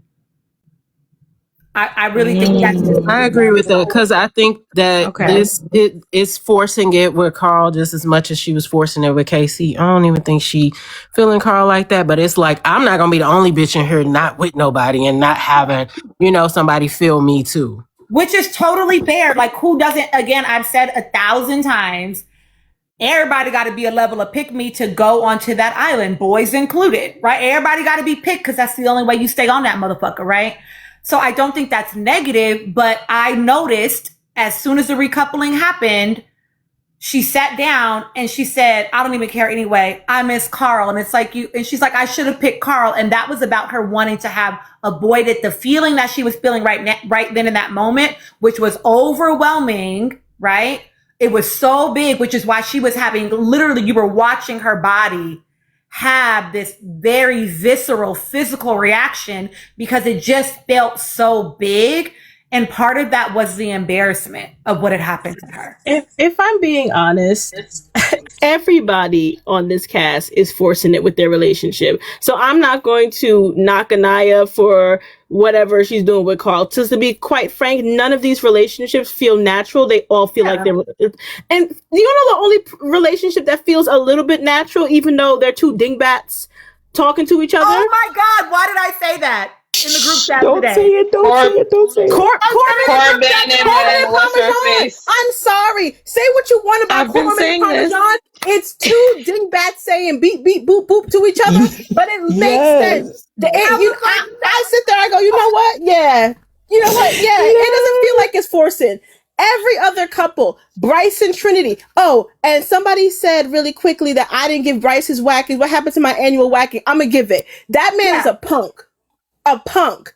But anyway, I'll be back for more whacking. Yeah, they're coming. They're coming. I was about to say, Danny, that was light. No, it's coming. That was like, I just want wanted his ass slapped. I'm mindful of the time. I just really want to quickly say the only couple that is not forcing it is Parmesan and Corbin. Everybody else, hell, we saw Caleb's girl say, I don't even like this man. Kenzie don't like her man. Jen ain't got no man. Kaden and Zach been forcing it. You name it, everybody's been forcing it. So I don't think that Casey and TT or Corbin are on Parmita. I forgot about Casey and TT. I forgot about Casey and TT. But I think for the most part, like, though, that is the only couple where I feel like, yeah, you know what? This actually makes sense. And so, you know what? I don't even care if Anaya is forcing it because everybody is. That's all I'll say. Yeah. Like, again, it's not, because I know people be in the comments, y'all hear somebody's name and y'all skin start itching and your ass start, bleeding out and shit. Ain't nobody dogging on the girl about it, okay? I'm just saying that it is motivated by something more than just her being like, oh, I just really like him. You know what I mean? It's not, if that were true, she would have picked that man the first time. It's not just that. And that's okay. I just hate the fact that Danny went before me, honestly. She said all the shit I wanted to say. I'm upset. I'm sorry. Can I do a quick mod break? Sorry, real quick mod break. Mod break, in 1 minute, you guys are going to have a new tap goal. 1 minute, there's 438 of you in here now. We're at 279K. We need to get to 325 in 10 minutes. 325K in 10 minutes. Let's go. Peter 23, I see that you just came back in here. Keep it cute or I'm going to put your ass on mute again. All right? You gotta listen to the whole conversation before you get to yapping it in them comments. All right? Oh, Orange, all I saw was for Brinity and I didn't read that bottom part yet. And I was about to go off on you. Yes, we can. I don't have no clients this year, but I'm going to vote for Caleb and Jaden. At this point, I'm voting for the robots. They seem to like each other. Beep, boop, bop, bop. I'll vote for them. I wrote in my notes, Dylan and Melanie. Dylan and Melanie. I don't see that. I don't see that. I see Caleb and Melanie. Caleb smiles at Melanie more than Dylan smiles at Melanie. I don't see Caleb going anywhere but home. Oh. Give me Gamora. Agree, AJ. Give me Gamora. I'll take Dylan and Amora. Worst cast I've seen in my life. They all need to go home. Return to sender. Return to their mamas. But Dylan will just cry with Melanie. They'll be equally yoked. Dylan ain't crying. Dylan put on a performance. And see, he went to the school of acting, the same school that Bryce went to. That's where he went. Correct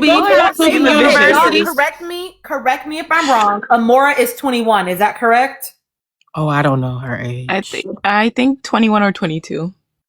Yeah, and she Gal just graduated. 30. And Gal is 30. Yeah, Gal is already Gal 30. don't want her either. Gal wants a place to stay. Gal is icky. I don't like him. He wants a place like a to serial stay. killer. You know what, right? He does. It's the mustache. No, but I didn't like him from the first day because Jen saying, "Oh, can you teach me to surf?" and him instantly being like, "I don't have the patience for that." Owning a business will mean you have money. No shade. Okay, Angie, let me give you your time, and then Deborah. Damn, y'all, and then an open panel. Yay. Well, like I said, Danny said all my points, and I'm upset about it. and you also said some of my points. The points that one thing I'm gonna say out there for everybody to listen in the chat. Listen, not Anaya. Melanie clips were before Anaya's. Listen and listen well. Melanie was already crying when clips about Anaya and Casey started happening. That means Melanie's clip happened before Anaya's clip. And before Anaya, they were letting before Casey got to talk, they let Sincere have his whole spiel quietly. Everybody was patient enough to let him speak. But when it was time for Casey, which is the second time, which is after Melanie, they couldn't let him speak. They were jumping on him. Keep that in the back of your minds. That's all I gotta say about that. I want to point out a fact. Like, many things happened tonight that points to the fact that Anaya's not mad about the whole what's the word, she disrespecting thing, because she didn't see those things that Casey said. That means it doesn't validate the words that she keeps on using. Well, is I felt disrespected. I felt disrespect. You didn't see those things. You didn't hear those things. So what it is that you felt disrespect about? Two things happened tonight. When Kata started having doubts about Zach and how she's like, why is it that homegirl wasn't even there? Were you gonna pick her? She said, you don't need to worry about it, girl. He was always gonna pick you. When it came to Melanie's having her mental breakdown over what's his face? Sinister. She said, don't worry, girl. He was always gonna pick you. Anaya's problem is the fact that she didn't get picked that night when she didn't go about her own guts and her own feelings, which Casey did. Casey said, this is not about you, it's about me. Anaya should have done the same thing that night, and she didn't. And that's where she gets the stripe. That's where her disrespects lie. Because she feel like, I put myself down so I could pick you, but you didn't pick me. That's her whole problem. She felt embarrassed. It's not about the things that he said, the grandma. She didn't hear those things. Tonight she did, and the whole reaction that you guys have, she didn't even have half of that reaction. After she heard all these things that he said. The grandma comment did not even move her. So what it is that she felt disrespected about, the fact that she didn't get picked, and the fact that all these girls got up there that night, decided to stay single after they said all the wonderful things that the Casa Boys was doing for them, and their partners wasn't shit, but still didn't pick them. And she did the same thing, and she didn't get picked. That's where the problem relies. Jen, honestly, Jen, come get your bag shake, because I can't believe Jen told Kenzie to her face that if I was outside of here, I wouldn't be a friend. In all Love Island history, I don't think I've ever heard somebody be so blunt. Like, if it was out of here, we wouldn't be friends. To Joanne, get the fuck out of there. Get the fuck out of Lulu, Joanne. Anyways, who else? Melanie, to everybody, like, Melanie is a lost cause, y'all. We gotta let it rest. She's lost in the sauce. She not honestly, let it rest. Because I saw clips of what's gonna happen Thursday, which is, I think it's gonna be clips about Amore, no longer about Sincere, but it's gonna be Amore's perspective, point of view. She's yelling at Sincere, and she's telling Sincere, how are you gonna fix this? What is there to fix? At this point, I'm hoping she'll say, we need to dead this. She keeps saying, how are you gonna fix this? How are you gonna, what is there to fix, Melanie? Please. There's no fixing this. There's ending this and moving forward. How is it this man can't keep on lying and lying and lying? And nobody, honestly, the boys were shocked about it.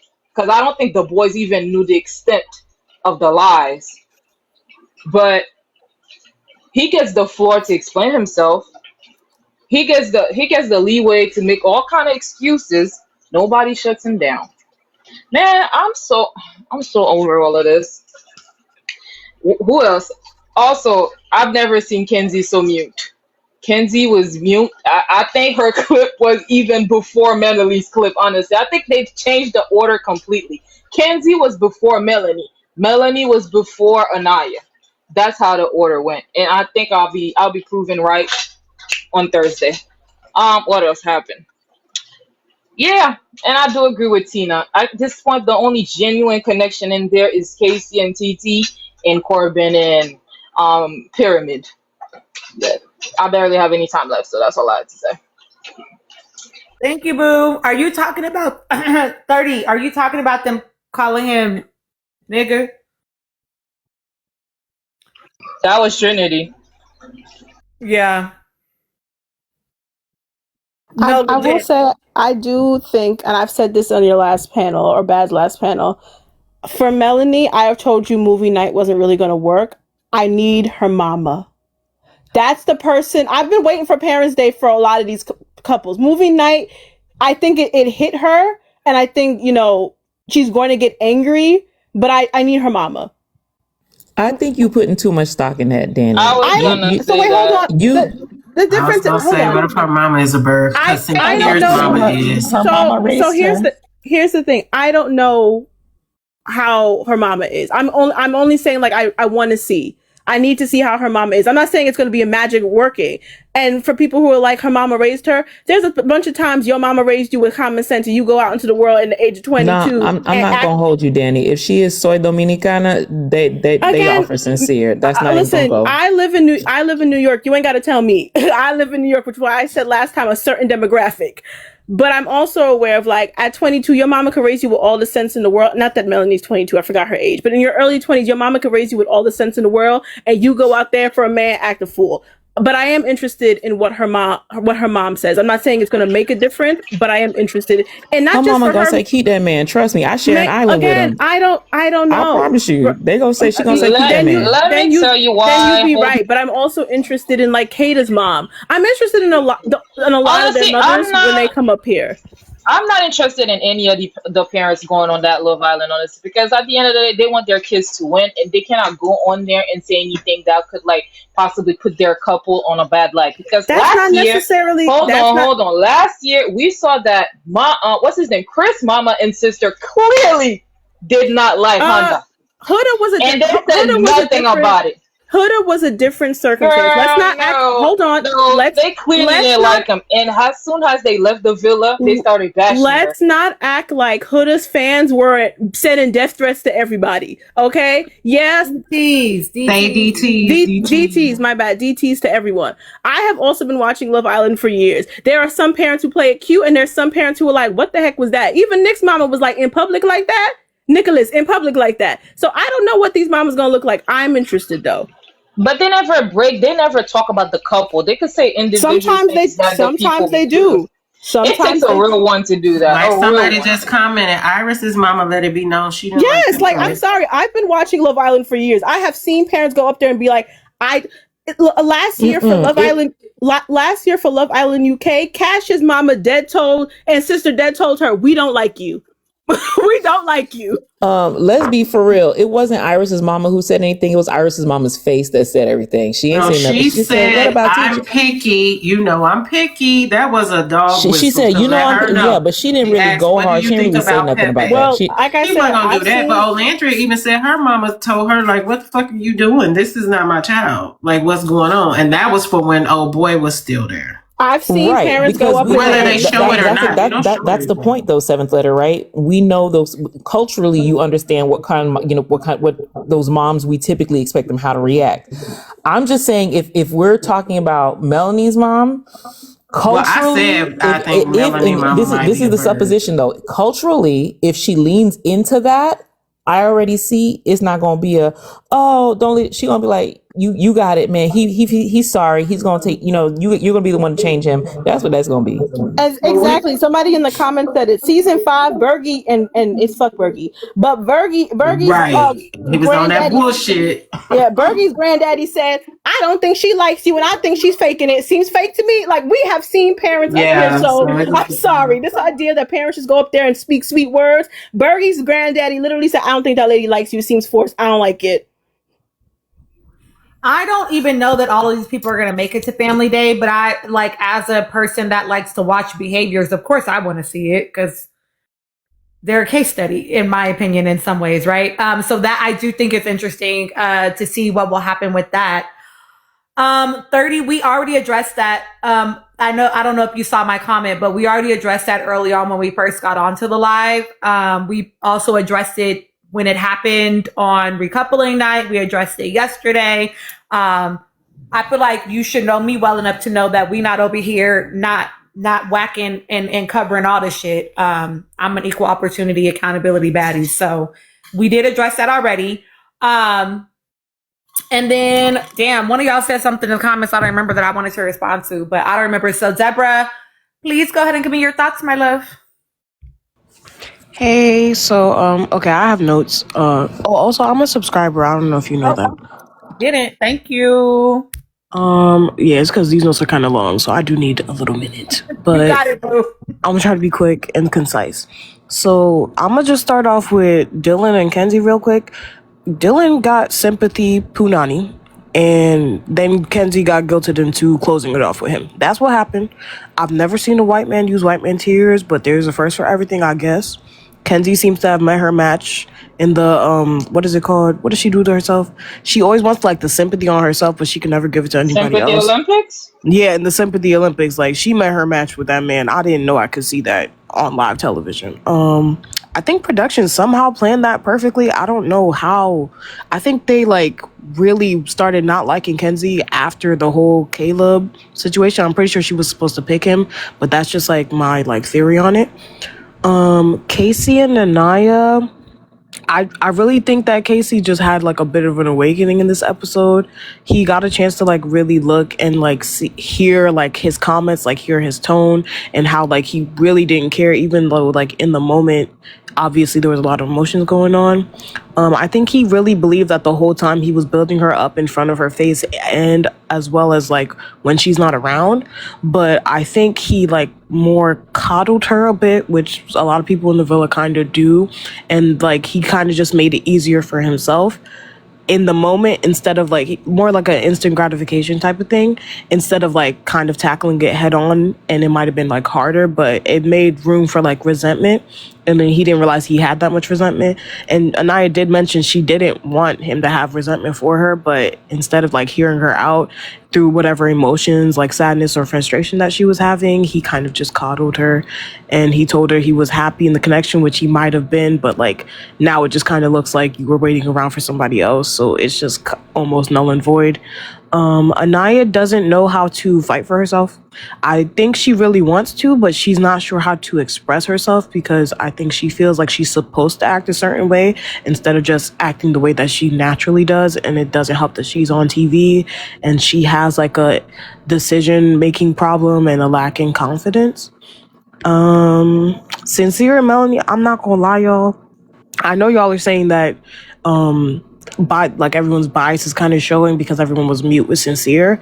Genuinely, what I was seeing was also a little bit of that, but I think they were like actually shocked, like including Melanie. And I know even though she's seen it and they've all kind of seen it, I think they were feeling their emotions in the moment, and that's why everyone was so like, you could hear a pin drop type quiet. I think they were feeling like low-key repulsed and disgusted, and it was shocking them even more because they've been living with him for over a month. And Melanie said it best, she does not know who Sincere is. She doesn't believe she knows who he is. And now everybody else is kind of realizing the same thing at the same exact time. Like, who is this man? Like, I've had conversations with, I thought he was, and he definitely had like a halo effect around him. Like, I don't know if it was the hair, the smile, what, but no one wanted to like look within themselves in that moment and realize Sincere probably got away with this because 1, he isn't black, 2, he is very good looking, and 3, he's like a kind of snake oil salesman. He just kind of greases his way through things, and he had been doing it for so long throughout the villa that I think everyone like really was in that moment like this can't be real kind of thing, and then they were realizing it was.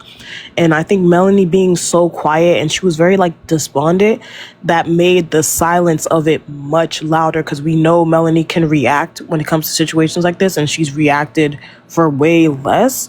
So everyone was just kind of coming to the same realization, and you can tell when the men weren't even attempting to defend him, and you could tell they weren't going to attempt to because of how quiet they were when the clips were dropping. They were putting their hands on their faces, sighing, saying like, this is bad, this is horrible. And it's like, sure, like they knew Sincere lied, but they probably lied to themselves by assuming that his lies weren't as extreme as like Melanie was trying to like kind of point out. And she wasn't using her discernment. Like, she kind of like had an inkling that it was bad, but I even think she didn't think it was like same day type bad. Like, You're dead telling me you didn't kiss that girl. You're not going to kiss that girl. You go back and kiss that girl. It was just a lot. So, yeah, I think that was all my notes. Yep, that's it. Thank you, Deborah. Who up here is not a subscriber? AJ, is it just you? I think so. Okay. I have a subscriber in the queue, so I'm going to drop you to bring Got them. you. Okay. Thank Go you, ahead. babe. Can I get off my bright flashings? Yes. I never seen a 30-year-old man sit there while people are telling his girl to shut up. And again, I'm not saying that, I'll be whacking Trinity, but not once was like, yeah, cooler, how you talking to her? Or like try to get like, all right, everybody calm down. You just sat up there and watched her get jump, and you just didn't say nothing. I've never seen a pump. And this is the man, that's your boyfriend, right? Because if I have to hear it one more time, girlfriend, boyfriend, girlfriend, that's how you act? When I tell you that Bryce is not prepared to be in an interracial relationship, this is what I mean. The way in which people were trying to overly jump a certain couple's man last time, say, oh, he doesn't say anything. He damn protected her all the time. I have not seen this man stand up for Trinity not once. Not in when Zach is bullshitting to him about her. In fact, he agrees. Never sticks up for her once. When Zach threw a cake in his face, he didn't say, y'all chill, or like nothing. This is the man that y'all want with Trinity. This is Trinity in 5, which doesn't make sense because they are already together. That man is not ready for. And someone says, yeah, he defends Zach, though. Let somebody have pied Zach in the face too hard. He probably would have told y'all to stop. That man is not ready for an interracial relationship. Damn near not with no 22-year-old. I cannot stand that unemployed, bald-headed demon. That's all I have to say. Period. Bye. Welcome to the panel, my love. Give me your thoughts. Hello, everyone. What's up? Reporting to duty, but I'm not getting paid because I quit 2 weeks ago and I still quit. Anywho, so this was funny. I cackled a lot. I'm actually glad that they're gonna do a part 2 because this first episode, I'm like, now I know y'all not playing with me because I ain't see enough of the girls' clips pop up. But I guess that's gonna be on the next episode. Great, can't wait for it because the gag is y'all are just as bad as the men. And sometimes even worse. I cannot stand when someone says to somebody, you needed to apologize. I tried to apologize. No, you didn't. Yes, I did. When y'all were saying, shut up, like, no, because you didn't. Now you're lying. It's like, how can a person lie if they're not able to get a full sentence out? But y'all gave sincerity. That man I knew as soon as that bun went up. When he put that bun up, he ready. He got his metaphors. He was checking temperatures this time, y'all. He was just checking temperatures. He just wanted to see how far he can get with the buffoonery and the monologues of the metaphors because that hair bun is abundant. He put some Tresemme in there. I know a spray curl when I see one. And a ponytail, no shade, Tina. But you know what I'm saying? Because you be doing your hair, girl. I'd be like, she thinks she cute. Period. I know that's right. Period. But the fact that they let that man talk uninterrupted the whole entire time and it was all BS, but Anaya, dark chocolate behind, was sitting next to hugging on Melody like, right? That wasn't nice. But the moment Casey and Corbin opened their mouth, they was ready to box. They're going to always be the villains, but I'm really still interested to see because at this point, I don't think that Trinity cares that Bryce lied. Even if she finds out, I don't think it would make much of a difference. It's just going to be like, well, dang, I wish you would have told me that, but we here now. So what we doing? And I'm starting to think that Trinity might be in cahoots with Zachary and his husband. It's given all 3 of them are gonna get married. Watch what I say. So I'm thinking they probably gonna pick navy blue for their wedding. And dude, can you officiate a 3-way wedding? Is that legal yet? Anybody know? Or can you go to the courthouse? Because I'll go to the reception, but I ain't going to the ceremony. You know what I'm saying? I know the reception they're going to get down. It's going to be a time. It's going to be a time. Trinity and them boobs and Bryce and his vanilla ice moves. Oh, come on now, y'all. Y'all know y'all want to go. I'm going to go. I ain't going to like it. I'm going to like it. But anywho, so yeah, this is just a weird episode to me. And it's just like, y'all keep showing y'all true colors. Kada is an Inspector Gadget. I think that bitch worked for the CIA. Cause she was waiting for them to get over with this Casey and Anaya situation. It's like, okay, so yeah, that's cute or whatever, y'all. So that heifer left. What happened? Where Angel Wings go? Where is Touched by an Angel? Did she what happened? Yes, Touched by an Angel is having conversation with Ray J, Viva, Dr. Cheyenne's request because you know he back in therapy for the fake. So he gonna get, what's that girl's name? Milana, Anaya, Vaseline? Whatever. Vasectomy. Yeah. No, it's Alana. It's Alana sitting with Ray J. Yeah, she's stupid for that. But it's giving like I'm not surprised, you know what I mean? But it's just like, unfortunately, at this point, I ran out of favorites. I don't like nobody. I want them gone. Like, let's just start over. Leave me Carl. Leave me my Asian persuasion. Cause y'all remember when I was telling y'all I was looking for an Asian persuasion? Look at God. Won't he do it? Cause I didn't vote for Carl to come for Anaya. I'm definitely gonna own that myself. So if any of y'all know his Instagram, DM a girly. I'm trolling for the rest of the season. Like I said, it kind of hurt yesterday or whatever, but now I'm better and I'm ready to, do what Vi do best and is get on y'all nerves. So, get my Tresemme ready. I'm going to be the flower girl at Bryce and them wedding. And we just going to have a good time with it because honestly, you guys, we really don't have nothing left. We really don't. Like this has went all the way beyond. I thought season 7 was going to be the worst, but at this point, y'all, they're going to seem to be outdoing each other every season. So for our own mental health, and especially me and my ways, let's just keep it funny. I don't feel like going to On the Roof tonight. Can we agree to that? I don't want to be on the roof. If I'm not shaking the tail feather, I don't want to be on the roof. And that's pretty much it. So how everybody else doing? Y'all look good. I mean, y'all pictures look good. Period. Thank you, boo. I watched it back. Okay. And correct with the silence for Sincere, the opening up of the floor, like literally the girls are sitting there. Trinity says, I want to hear him. And they give him the floor to speak.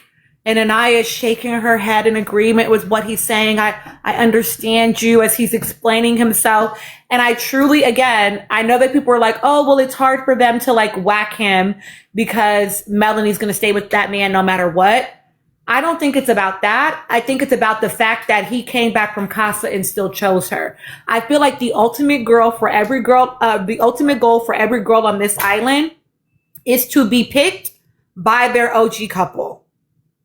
And because KC did not pick his OG person and Corbin, that's why they got whacked. Because the reality is Kenzie knew she didn't want Corbin.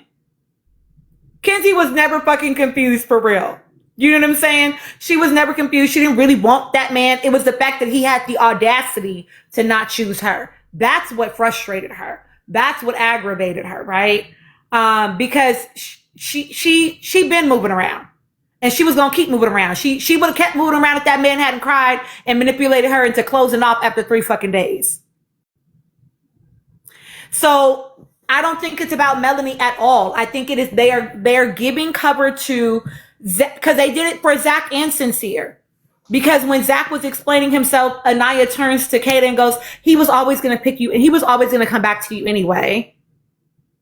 It was literally just the fact that it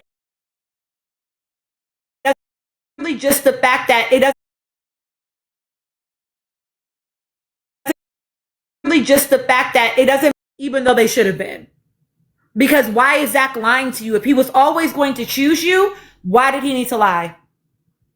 Why did he need to lie? And you're literally watching this man that you've been with for weeks, that other men came in and said, he ain't moving right, sis. That you still chose. You just watched him in 4K lie to you, call that woman the same pet name he was calling you, and no whacking. It's because they're like, well, ultimately he still picked you, sis. And that's all that truly matters. And that's sad. I don't love that for them at all. So this is what I want to add, and it again, I keep telling y'all, they keep going back to square one. Anaya is the only one of the OGs that's not in her original couple. So everything the producers have tried to do Kenzie too, to shake these couples up, make them explore, make them do something, it doesn't work. Mm-hmm. That's why the season can be done. They're picking these same niggas over and over. And I don't really I'm not going for the whole Carl and Anaya thing neither. I'm not here for that at all. Go find a more, I don't care if you can make out with Jen for all I care about. And let me tell you something, Jen, you a cooch girl. You a cooch, because you should have said 10 toes down and Ken the whole face and told her straight up, if we Ken the whole twins, how you gonna hold more than me? We supposed to be in this together, and here you go, like you on Willy Wonka in the chocolate factory, sipping out of the chocolate river, and about to get stuck in that tube going up. And let me tell you how I won't be helping you get out, because how dare you be this thirsty and be hogging? You supposed to be doing it together. That's not how you twin. But again, it's giving Kenaho is for herself. She is for herself, because ain't nobody said nothing about Kenaho switching up besties. That's cute. Okay. I'm not lustful. I'm exploring. Honey, you are double bodies against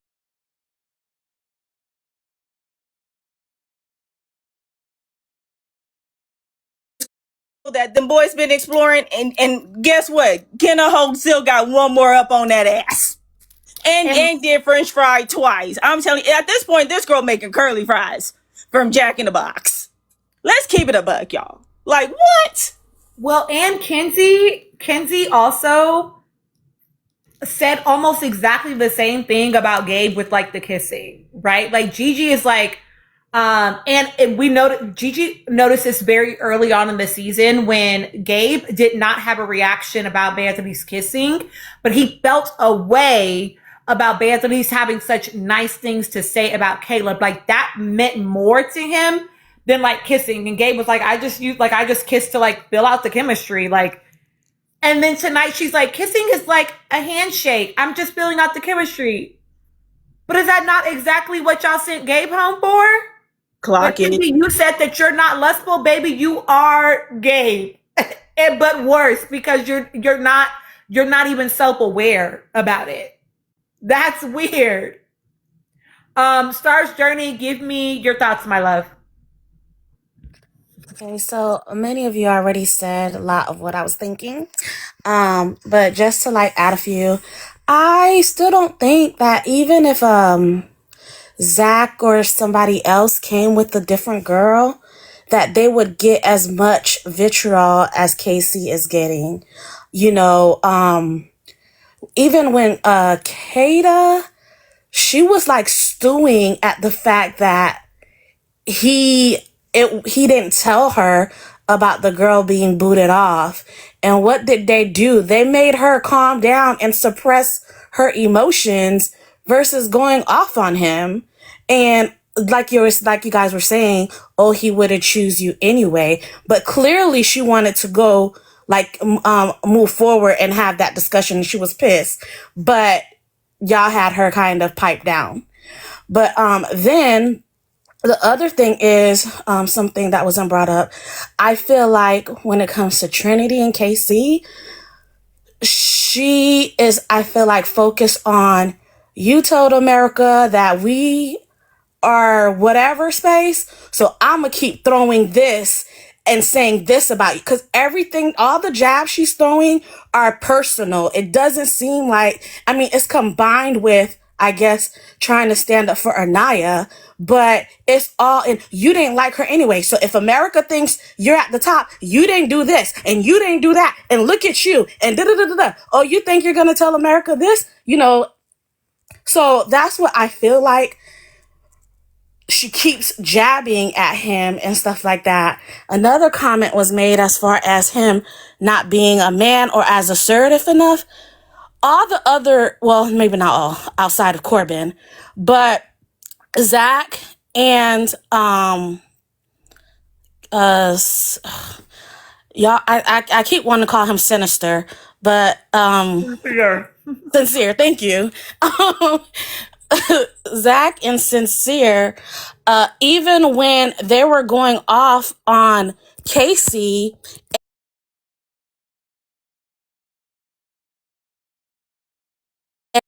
speak the entire time. Anytime Casey is trying to say something, y'all going at his neck. On top of that, when he was in the island, in the villa, whatever, so many people are going back saying this and that about him. I feel like it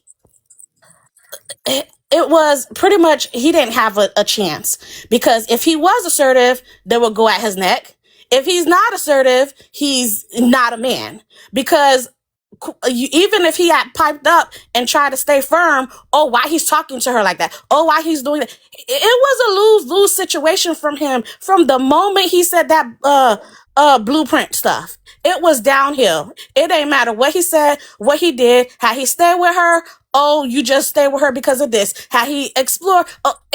Every time the goalpost is moved for him, it doesn't matter. Now, again, not that he's right in the things that he was doing, but a lot of stuff people already kind of said. Like a lot of things he said, it wasn't okay and stuff like that. You know, all these things they're finding out now. But it's just like, again, I just find it odd that Zach or Sincere get no smoke. I don't care if Melody was like quiet, you know, because also, what is her name? Anaya, she was saying she didn't really want to say nothing. She was like wanting to let it go. But no, they kept egging on until she said something, you know, and stuff like that. So it was the same reaction. Her and Melanie both didn't really want to have this rah-rah moment, but yet she was pushed to have it against him. Like, I don't know. And then on top of that, my last thing is, I know a lot of people talking about production and stuff like that. I don't know. I feel like they keep maybe trying to help right their wrongs, but it keep backfiring. I feel like this episode, like they tried to show more because there was like a lot of things, you know, just kind of like going on. And I feel like they were trying to also kind of show some of the other side to things, which it did kind of help, but it's still a really toxic just environment for all of them. So kind of wanted just to kind of add those pieces into this conversation. I think that I'm gonna address this one comment in the comment. Oh, you already got muted, but I'm gonna address it because I think that's a really crazy statement to have made when you're literally watching this shit in 4 fucking K. You're watching this shit in 4 fucking K. That was an asinine ass statement to fucking make. What did he say? The person in the comment just said that KC is nasty to women. I want you to be so fucking for real. You've watched that man stay emotionally regulated in very dysregulating moments. You've watched him dissociate to avoid having explosive and blow up moments. Nasty to women is a crazy statement to make. Censor told them to shut up. Where's his comment? Like maybe he has been sexist, misogynistic, as are most people until they unlearn that behavior, right? But that man, you have not seen him be nasty to women. That's actually a crazy take. They called that man a bitch, a coward, Trinity called him a nigga tonight. Like they be going off on that man, and he takes it. So nasty to women is actually like a crazy. That's a crazy statement. That's a crazy statement. I'm sorry, it is.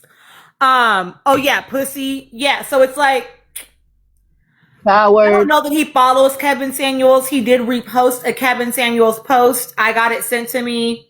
The Kevin Samuels post that got reposted was a post of when a man disrespects you, like you need to not tolerate disrespect from a man, that you need to make them respect you and whatever. It wasn't about women. I will say that it was not about women. But he did repost one, and it was like 3 years ago that it got reposted. I mean, I understand people feeling away about that because Kevin Samuels was a trash ass man. I will say that context in particular was not what most people know Kevin Samuels for, from what I saw. I don't think that they're going to kick Trinity off the show for saying that.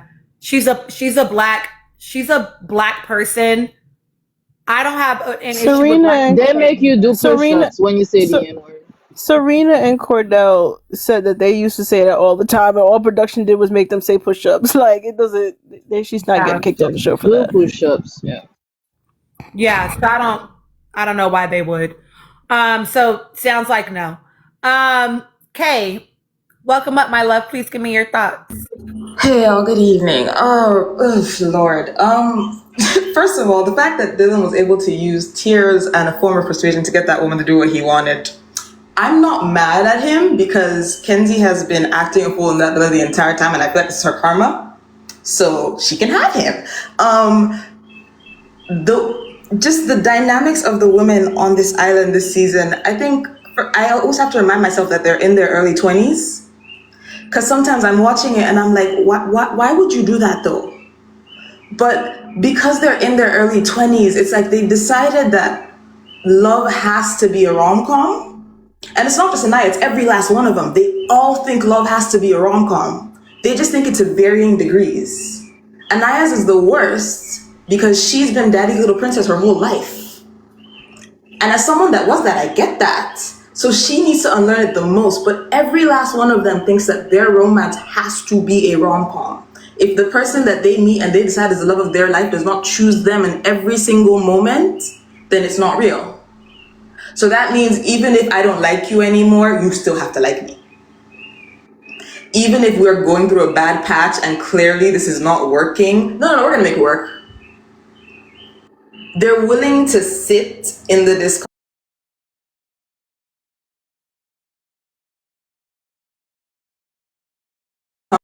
Man speak the entire time and then watch Casey's yell at him, watch Anaya's and say, "Aww."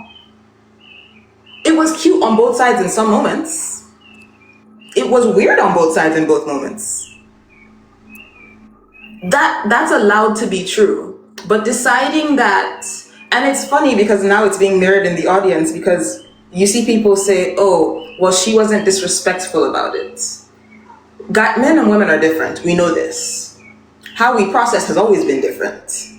Could he have said some stuff better? Absolutely. However, he wasn't speaking to her in any of those moments. He was in a space where if anyone's feelings were going to get hurt, it wasn't going to be bad. And that was what he was trying to avoid, which I think is an admirable thing, considering Sincere does not give up anything about anybody's feelings but his own. That man has lied to 3 different women. Clean and clear, doesn't remember any of the lies. He got shown them, and I don't even know what that apology was, but it wasn't an apology. I do not understand what he said. If someone understands it, please explain it to me. I don't know what that man said. It was a lot of nothing. And they all sat there nodding their heads and like, yeah. And the thing is, yeah, sure, Melanie's gonna take him back. That's her business. But you cannot sit there as her friend knowing that, because what you're signaling to everyone else in your friend group, which is what they've been telling each other, is that it's okay as long as he comes back to you. That's the stuff that they watch on TV and they're laughing at the girl in the show because why would you go back to that man? You're doing it in real life. It's so insane and asinine that the entire experience for everyone in this villa now boils down to did you start with me and get to the end with me? Because if you didn't, then you ain't shit. I don't know anymore. It's crazy. I'm not trying to be shady to y'all commenters. I swear I'm not, chat. Not why'd you mute Giselle? He's just let me in as being ridiculous, Ziel. Let me just I swear I'm not trying to be an asshole, y'all. Someone highlighting something does not mean it's something wrong with it. Yeah, there's nothing wrong with I am literally Daddy's little princess. Me saying that I'm a light-skinned black woman does not. Y'all are acting like when white people get called white and they're like, oh my God, that's racist. She literally just said that Anaya was raised to be Daddy's little princess. Her mom has already told us this. Her mom told us that she was raised to be a princess. All she's doing is pointing it out and how that is influencing the way that she's showing up on the island. Why do you perceive that as negative? It's literally just an observation based on the facts that her mother has given us. Why is this a negative to you? That's weird, guys. That's weird. Hold on. Light bright. Wait a minute. Hold on. There's a flag on the play. There's a flag on the play. Light bright. You said her name one too many times in a sentence. I know. In order. Wait a minute. Can I also say something? Low-key, hold on real quick, Danny, and then I'm gonna let you go. No shade. All see. I didn't see the ops come in. I seen you come in. I know you in here watching. I see you. Ooh. Okay. All right, Danny, go ahead, my love. No, Kay had said something about Dylan, and it just made me think of Gaul as well. I think this is the first time I've seen white on white crime this season, because the way in which Gaul called Jen aggressive, I had to look around. I said, did he just call a white girl aggressive? And then you had Dylan pull on his white woman tears. I've never seen something like this, and it makes sense why Dylan and Gaul are very good friends up in that villa. The white on white crime. They're thinking quick, honey. Listen, aggressive white woman tears, and it looks like on Thursday he's gonna bring back. Look at what you did. Look at your actions. I've never seen something like this in my life. Like, that's what I wanted the whole season to be. No shade, white on white crime, because we needed a break as black people. But look where the fuck we are. I was waiting for white on white crime this entire season. That's all I and wanted somebody the said season to Dylan be. did not cry for real. Of course he didn't cry for real. I want Bryce to open up an acting school, Team Move acting school, because I think he can give out lessons on how to fake cry. Because one thing about Bryce and Dylan, a tear will never leave their eyes. A tear will never leave their eyes as they tell you that they're crying, as they give you their emotions. Never seen something like it. Gaul, put him in the same acting school, because the way he was like, Amora is very pretty. You don't like black girls. You don't like them. Please get away from that girl. You've never seen a black girl you liked. You just said, you know what? It worked for Nicolandria. It's working for Bryce and Trinity. Let me get away from her. You wouldn't even know what to do with that. Get a job. Stay away from her. For him, I don't even care about her age. You don't like black girls. Get your pedo looking mustache away from here. Can I just also say real quick that Dylan was fucking frying me during the movie night. I was in shock. I was cracking up. The way that man was just like, literally just. And Corbin was doing the same thing at first. Corbin was laughing the whole time. I have an unpopular opinion. Corbin was laughing the whole time. I have an unpopular opinion. I've never seen a man become so unlikable that he becomes likable, because the way Corbin the way Corbin has actually had me cackling at that man, because you know what, I think it's because Corbin is the type of man who is so about his ain't shitness that he don't even care. That man was like, yeah, shit's interesting to me. And listen, truly don't give a fuck. The only time you ever saw him show an inch of kind of remorse is when Sincere popped up on the screen and he was like, that was the same day? That's crazy, man. Nah, that's even too funny.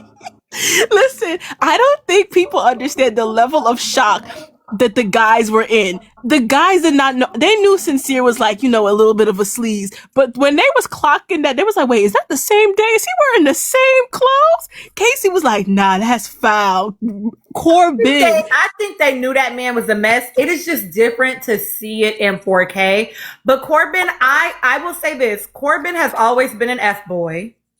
100%. But Corbin hasn't ever really done anything to harm someone in the villa. He said, he said Kenzie gave him the ick. You know what? And I did not like that. He did. That was disrespectful when he was talking about and he basically said, if I look at her too long, she ugly. That's basically. But hold on though. Do you know why he said Kenzie gave him the ick? Does anybody remember when the guys started to say why they wanted to vote Kenzie out? And you can see in real time his clogs in his robot brain start twirling. And he went to it's not the first time, actually. The first time you could clearly see Corbin having the ick with Kenzie is that night when they were having their conversation. And she was like, am I fucking you? The disarray that happened in Corbin's he was still talking to her. It wasn't until the guys pointed out. That was like the first check box for him. That was what really clicked to him is when the boys started to tell him how she moved exactly like Gabe. And in Corbin's defense, he went over to her and told her, listen, you got a Jezebel spirit in you. That's exactly what the boys are saying. And he told her after that it was a wrap because it started to hit him. This is how you move. I'ma just do me. I don't even care no more. That's why he started to get the ick.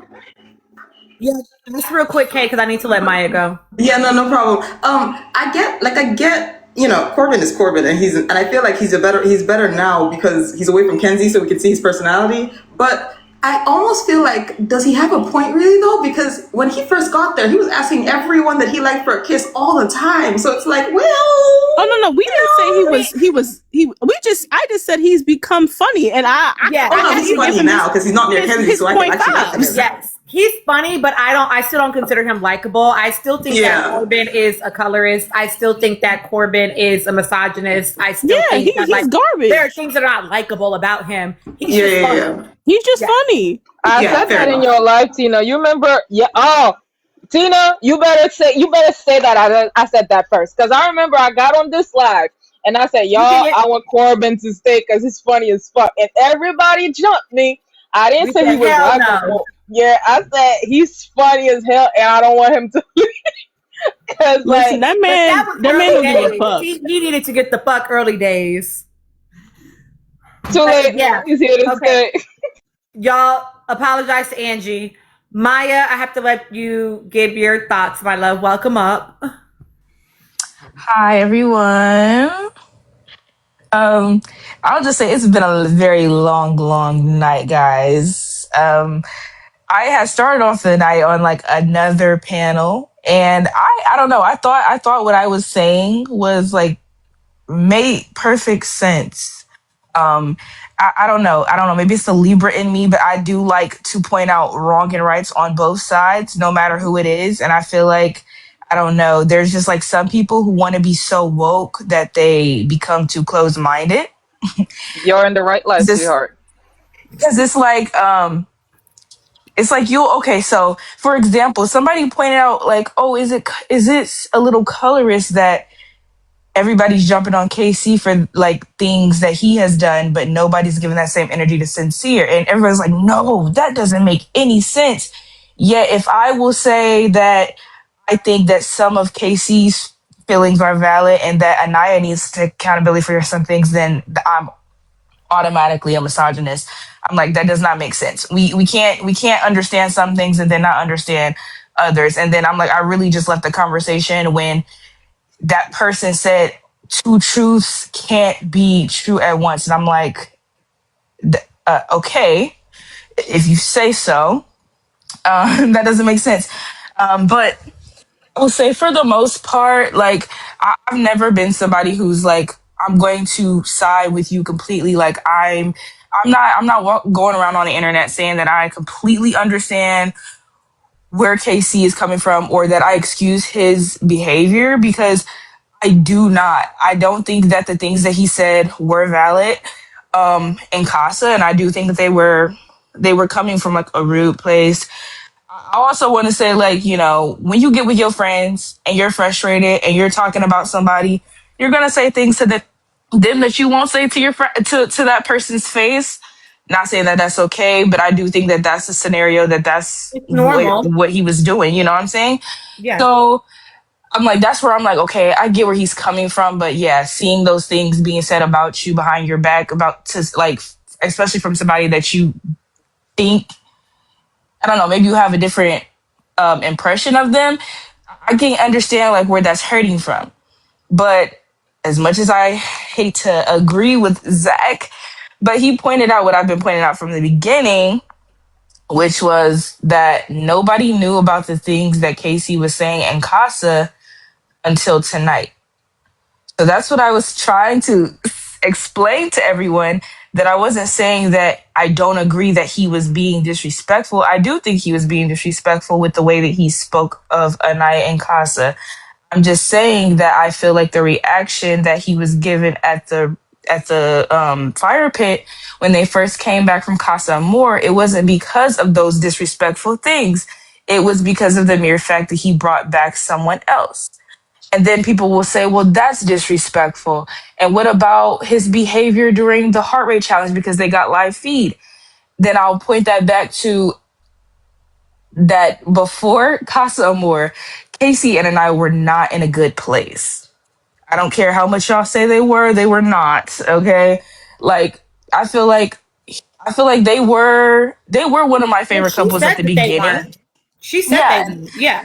yeah, she like they both admitted themselves that there have been bumps in the road, and I think like I feel like everybody is stuck on like maybe like the first few episodes where he was giving his speeches to her and whatnot, and whether people thought it was cringe or they thought he was performative, whatever, that's up to you, which is fine. But I feel like they were in a good place up until Soul came in, and then when he said that he found her attractive, and they kept going back and forth and going in circles about like what it was they were going in circles about, then that started to create a drift in their relationship. Then after the letters, things got back to a better place. But then when Soul was kicked out and he had expressed that he would have kept Soul because he wanted to explore her, then there was another, bump in the road.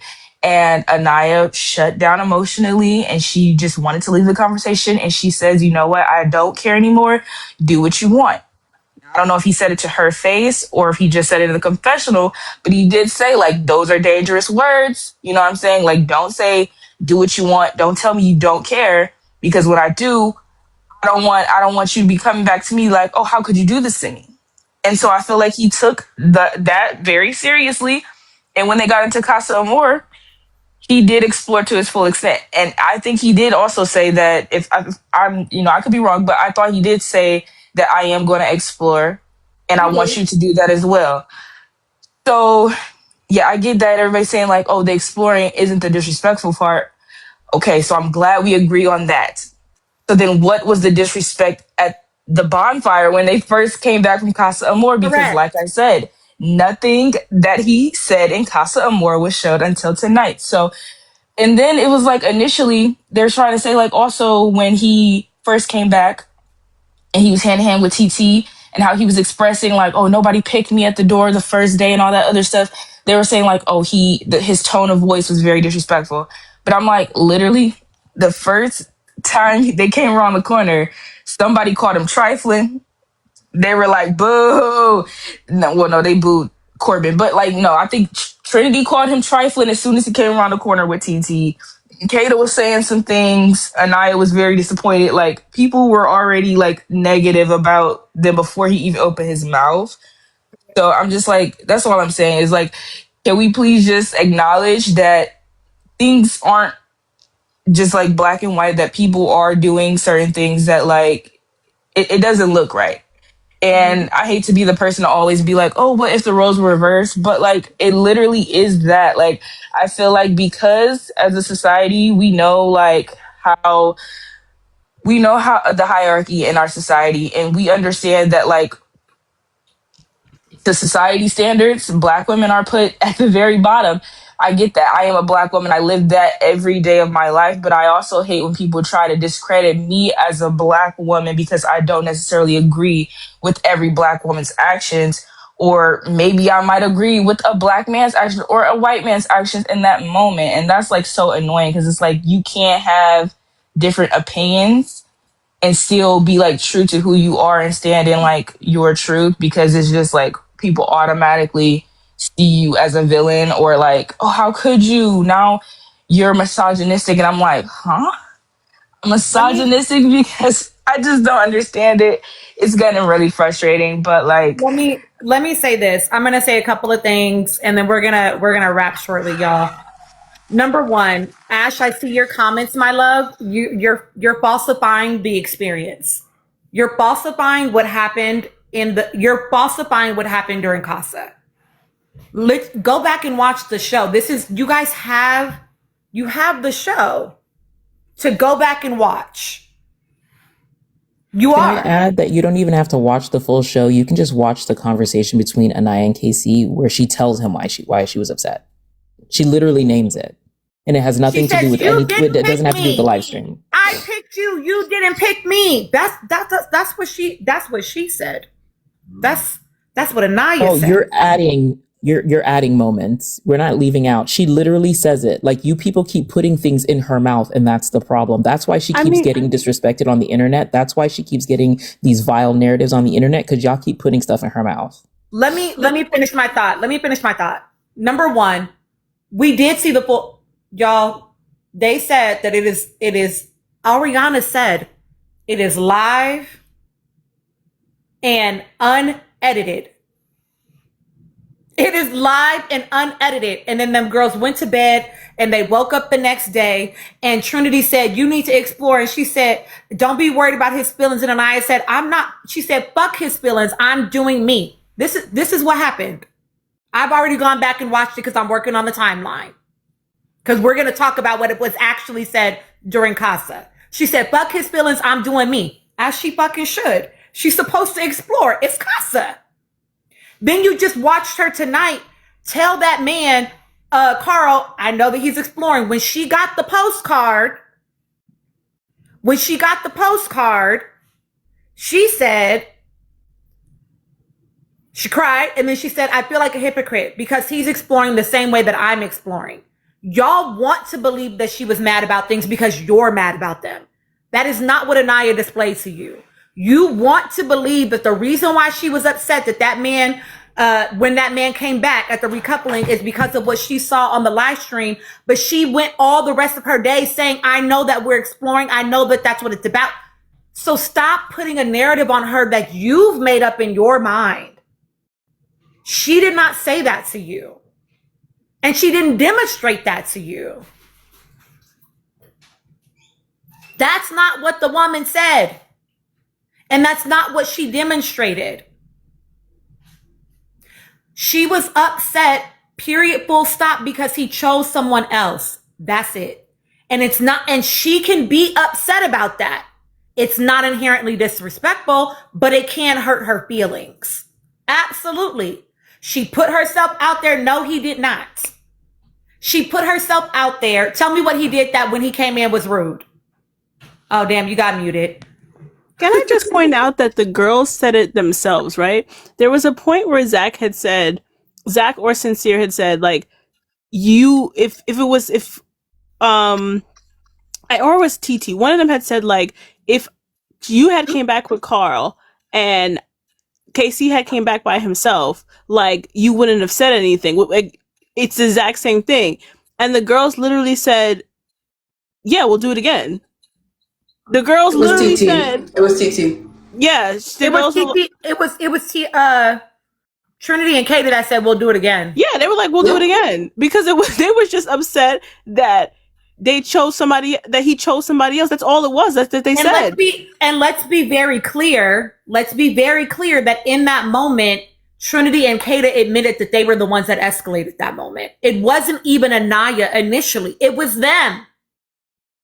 Y'all are so busy being stuck on trying to defend Anaya rather than looking at the full picture of the thing. They were angry because, to Kay's point, These girls feel like the only way for you to have done this experience right is for you to come back to your couple. Yeah. Period, full stop. That is their perception, is that this is a fucking rom-com. We're supposed to find our way back to each other, and somehow that makes us valid. That is their perception. And I've talked to you all about the precedent that the girls have set in the villa. They escalated that moment because Trinity interjected herself into the moment of Tierra, and then it went up. Now, Anaya was already upset, but KC was taking it. He was just taking it. He was letting her be upset. Yeah. And then Trinity. It's when everybody else got involved. And Anaya, like, in the moment when they were watching the playback for movie night, if everything that Anaya felt that she didn't know that was happening, it felt like a gut punch. You could see her. She had the nervousness of biting on her nails and like, ooh, wow. And then as more things kept happening and happening, she was like, and then she was trying to absorb it in a way where she could kind of respond in a different way. And then all the interjections came from the other ladies, and that elevated it. They were not going to be able to bring that shit back down to a calmness with it just being Anaya and KC being the only man talking. They didn't stop until they heard lying ass Zach and Sincere. And because Sincere he was a little bit more assertive with them than KC was. And I told them shut up, and they shut the hell up. And I think, like I said earlier, KC knows that he's a black man on television, so he has to kind of control that. And then also, I think KC kind of struggles with that in real life, like for real. Like he's not the most confrontational in that way when it's a pile on. I also want to point out that the only person that was objective in that entire conversation actually was TT. Because TT sided with the girls and she was like, she sided with the girls and she was like, nah, y'all men, y'all never told her. Y'all said to me that was the happiest he's ever been. But then she also clocked the girls. And God bless her soul, she learned from last time. TT put her head down when Anaya was upstairs yelling, and she was just like, let me just shut my mouth. Because you could tell she looked like TT looked like she was trying not to combust. She was looking. But TT was eating that shit up when they were showing the footage. She liked that. She was liking that shit. No, did y'all talk about this last time? When they started piling on KC, you could see TT trying not to combust. She was looking forward and frozen. That's what she looked like. Did y'all talk about last time when Trinity and Bryce came back and announced that they were girlfriend and boyfriend, and how TT sat on that couch like, what? Like she did not. You didn't see Seventh Letter. You didn't see your damn sense. You remember I didn't finish the episode before the panel last. Seventh Letter, you didn't clock when she asked KC how he felt about it, and KC laughed and said, I'm happy for them. TT thought it was fake from the TT had a lot more to say about that, but she said, if you like it, I love it. Because she said, what do you think about that? And exactly. KC kind of laughed and was like, oh, he feels stuffed heavy. And TT was like, okay, now if you say so. About Bryce and Trinity being girlfriend and boyfriend, she was like, how do you feel about that? And he laughed and then tried to correct it. Okay. Can I point out something that Anaya said tonight that kind of bothered me? Yeah. While the guys were like kind of defending KC and seeing it from his point of view, she said, I don't understand why you guys have sympathy for him. That bothered me a little bit, because like this whole fertilized, ever since these two people came back from that villa, everybody been having sympathy for you. He's actively getting jumped on and ganged upon. You don't want anybody to have sympathy for him. Everybody is allowed to get a certain level of sympathy, especially the way that he looked. He was looking down. He clearly looked like defeated, but he can't get sympathy. That was fucked up. Well, and I'm just gonna say this, and then we're gonna put to bed that whole thing. Again, Casey and Anaya attempted to have a conversation. Anaya didn't want to hear it, and he said, that's fine. I know you don't want to hear it. You can hate me. That's fine, but I'm going to say it anyway. I'm sorry. He did his apology. She didn't want to hear it. That was fine, but he needed to get it out, right? Because he said that the night before, or when they talked before, he didn't feel like he actually got to express himself. So this was his moment to try to say what he actually felt, right? He did all that. The conversation was done. Here comes Trinity. They were done. Here comes Trinity. Trinity continues to stir the pot. Just like her little messy ass man. That's why we was calling him XOXO Gossip Girl, right? She started, just go back and watch the scene. She's the one that turned it up.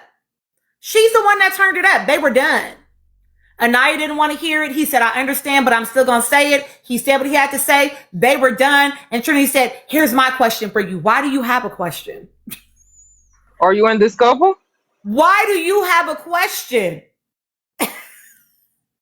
And so she's the one that turned it up. And so I don't feel like it's fair for all the discourse. And this is what happened at the recoupling, right? She turns it up and then everybody gets to jumping on KC or Anaya, depending on what camp they're in.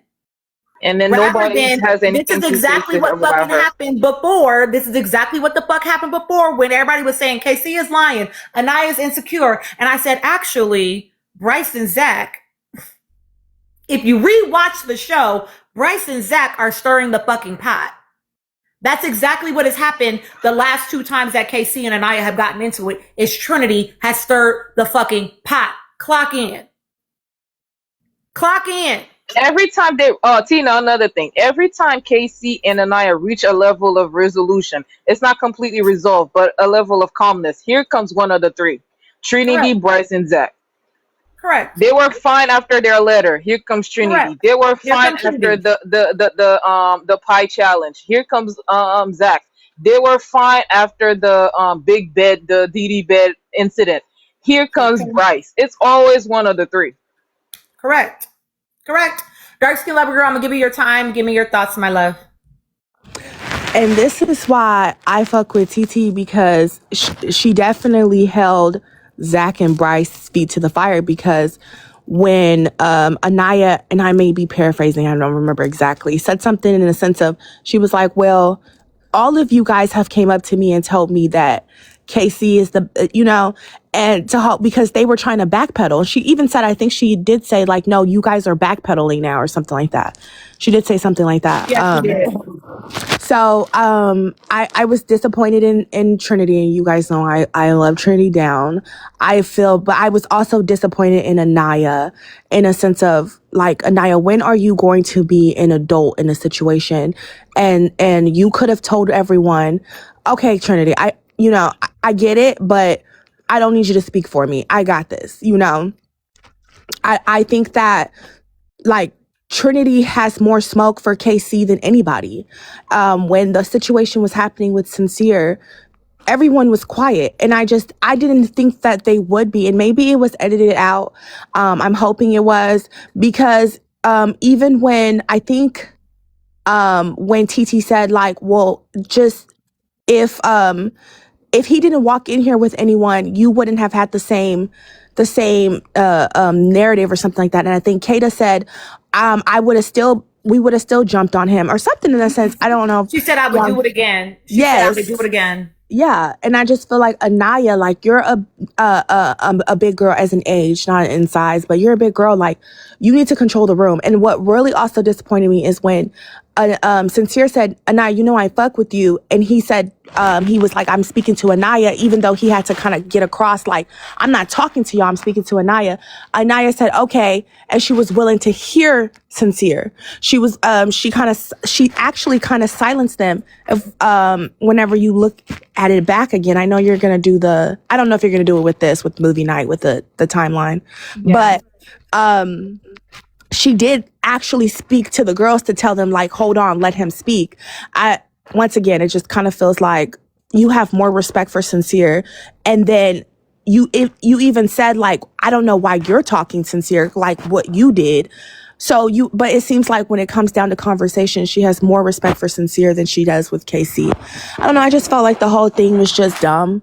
I feel like, they definitely don't, like, they have more respect for Mel, or they have more control over, Mel controls them more. I don't know. Like, she's more of a big dog in there or something like that, to the where they don't think that they can speak on. Because I don't think it's Sincere that they don't feel like they can speak on. I think it's respect for Mel.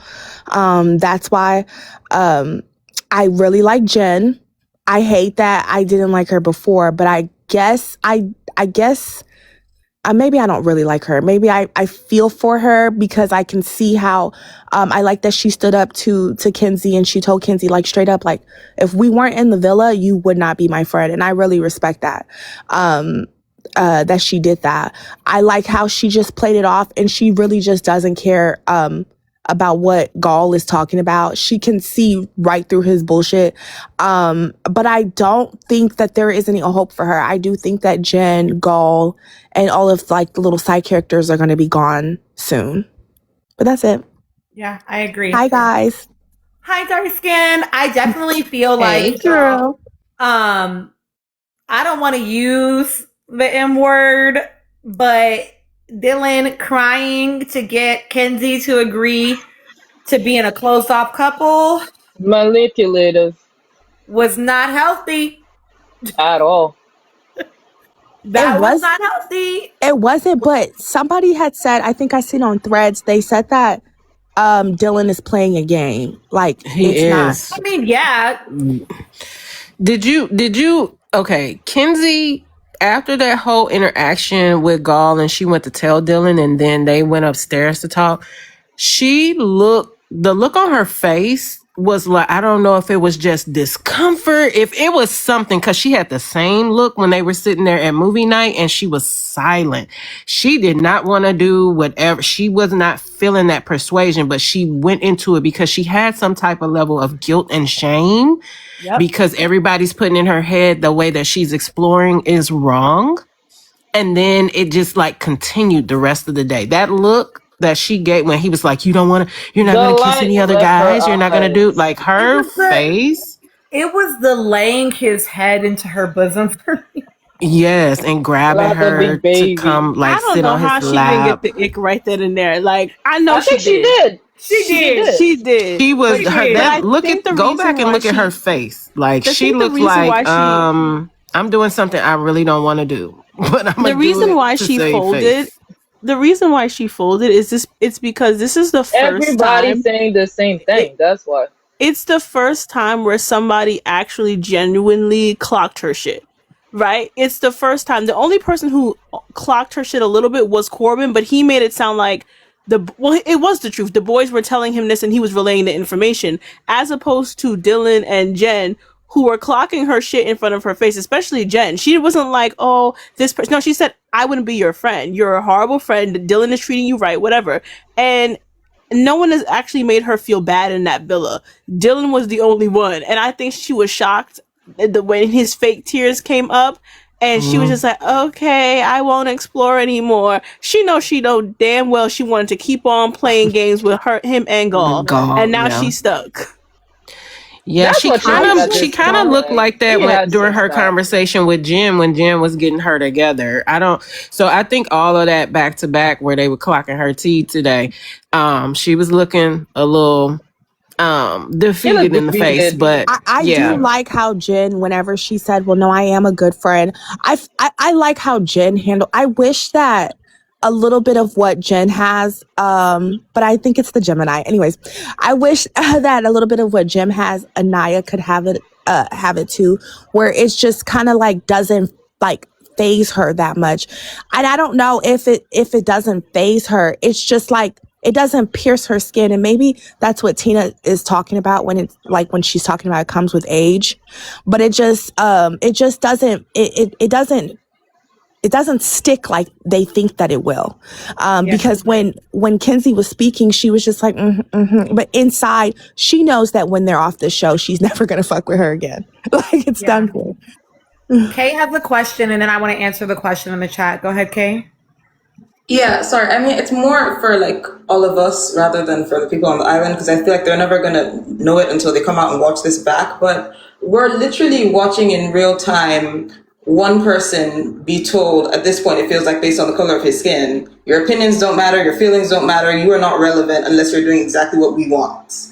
And then everybody else who is doing the exact same thing is allowed to go by on an explanation that doesn't make any sense. So as individuals watching a show, shouldn't we be more scared about the fact that this reflects what we're doing in real life? Because if people are coming on here and arguing that Casey's so disrespectful, he's so this, he's so that, Sincere's worse. We know this. Zach and Bryce, manipulators. We've seen it. Gall and Dylan, creepy men. And they're starting to show that, But why can't we sit down and think, maybe he should be allowed to have feelings. Maybe he's not that bad a person. But because he's a dark-skinned black man, oh no, he's the devil. Like, why don't we question those thoughts more? Well, because they think that they're protecting a black woman, for one. They think that they're protecting a black woman by only seeing it from the perspective of like she has been harmed, rather than seeing him as a full human having a human experience of trying to figure out how to navigate this and caring about her feelings and not wanting to hurt her feelings and how do I also they don't see him as a full human, right? And so they're struggling with that, number one, which I think is a function of the way that the United States works when it comes to black people in general. So defending a woman, they cannot see him as a human. And then I think it's also just a matter of like, people don't know how to live in the gray. People don't know how to live in the middle. People need to be on one side or the other. You cannot be in the middle and say, actually, there are behaviors that both of them need to adjust around. There's no space for that, right?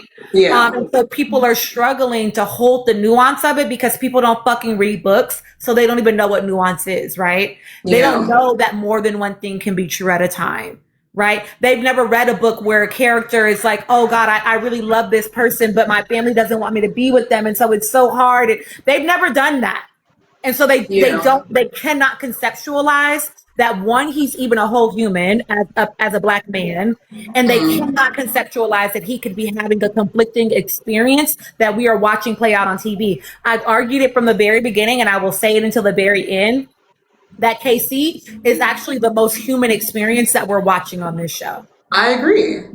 100%. He's the only person that receives each person's information, has empathy, and apologizes when he needs to. Also, it's like, usually I'm used, like, if you're yelling at someone, obviously calm down, but like that many people ganging up on you and him still having the calm to shut up and not say anything, that is rare in a 23-year-old. Forget the gender. There is no 23-year-old that I know personally that anyone would pop off at like that, and they would sit down and just be looking and then apologize after the fact because someone else felt disrespected when they were disrespected. It's just, Yeah, I will say Aaliyah also. Good night, Danny. Good night, Aaliyah. I have a whole video on my page. There was never a moment where Zach or Bryce came back to tell Anaya something that Casey hadn't already told her. He told her very explicitly more than one time that he was open to exploring. He also did say at some point that he was off of the soul shit, that he really wasn't moving for it anymore, and he didn't. And then when he had to think about it again, as now she's getting ready to be, that's not what he said. Ooh, y'all must not be black. Y'all must not be black. That y'all are saying that. Y'all can't be black for real. He called Melanie a dumbass. That's not what happened. You cannot be a black person saying that. So just go watch the video, babe. What he said was, look at Melanie, and then he says to TT, with your dumb ass, you can't be black, right? The same way when you call your friend, you be like, oh girl, I know you lying. You're not actually calling them a liar. You're not calling them a liar, right? That's why y'all gotta stay out of black people business for real. Okay, Angie, go ahead and answer it.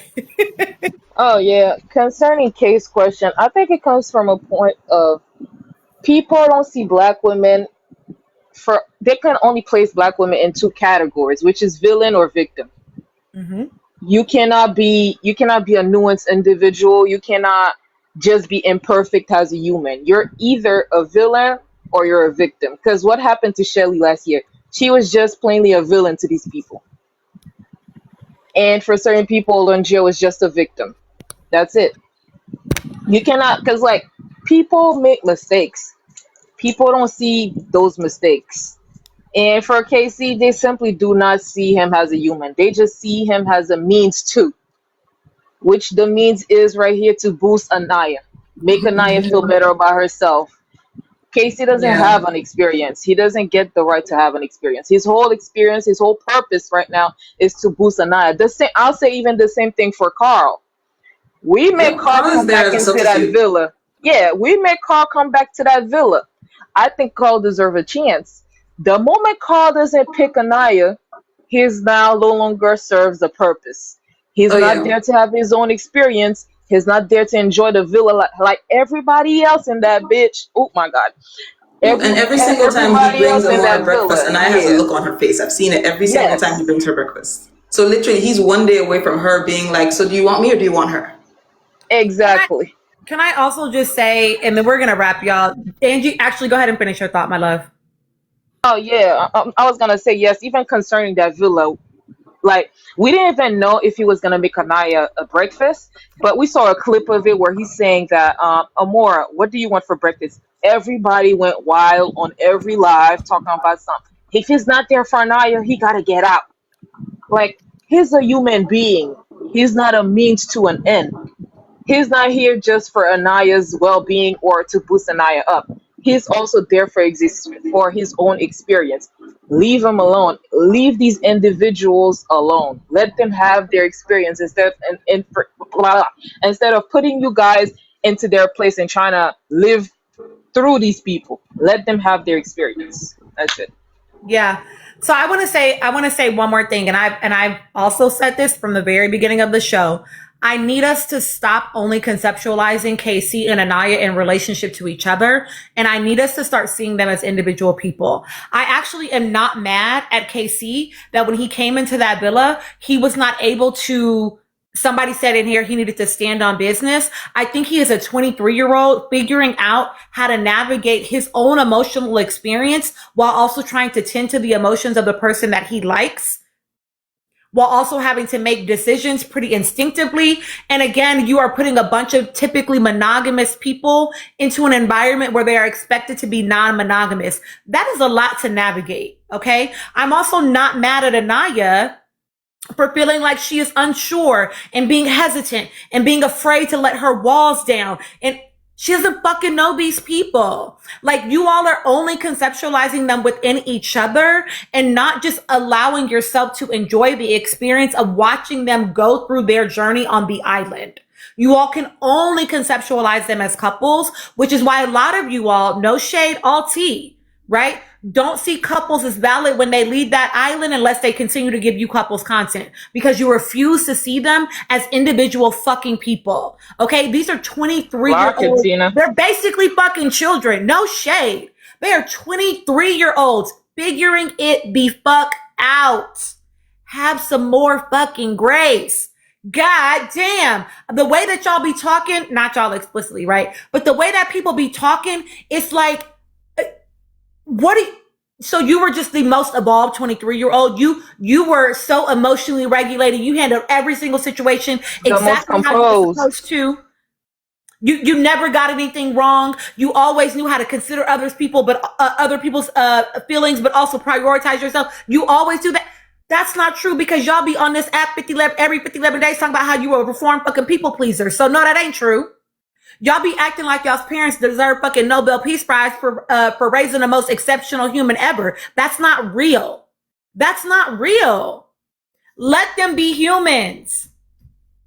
Give them a little space. And I think if people would step back and stop trying to only conceptualize them in relationship to each other and let themselves look at, okay, what are Casey and Anaya both getting out of this journey on the island? People would be less fucking angry. Right? Because I find myself not that annoyed, honestly, with Casey and Anaya. I'm more annoyed with the audience. And T, exactly that. Listen, I tell y'all all the time. I was nothing to be fucked with at 23. I was tripping. Okay. I was tripping. I used to be tripping, y'all. All right. So just damn, let them breathe. You know, stop making up entire fucking narratives about them. You know what I'm saying? It's not about you, baby. What it is, and I've said this from the very beginning, and I know y'all not gonna like this either. Well, maybe y'all will. I don't know, right?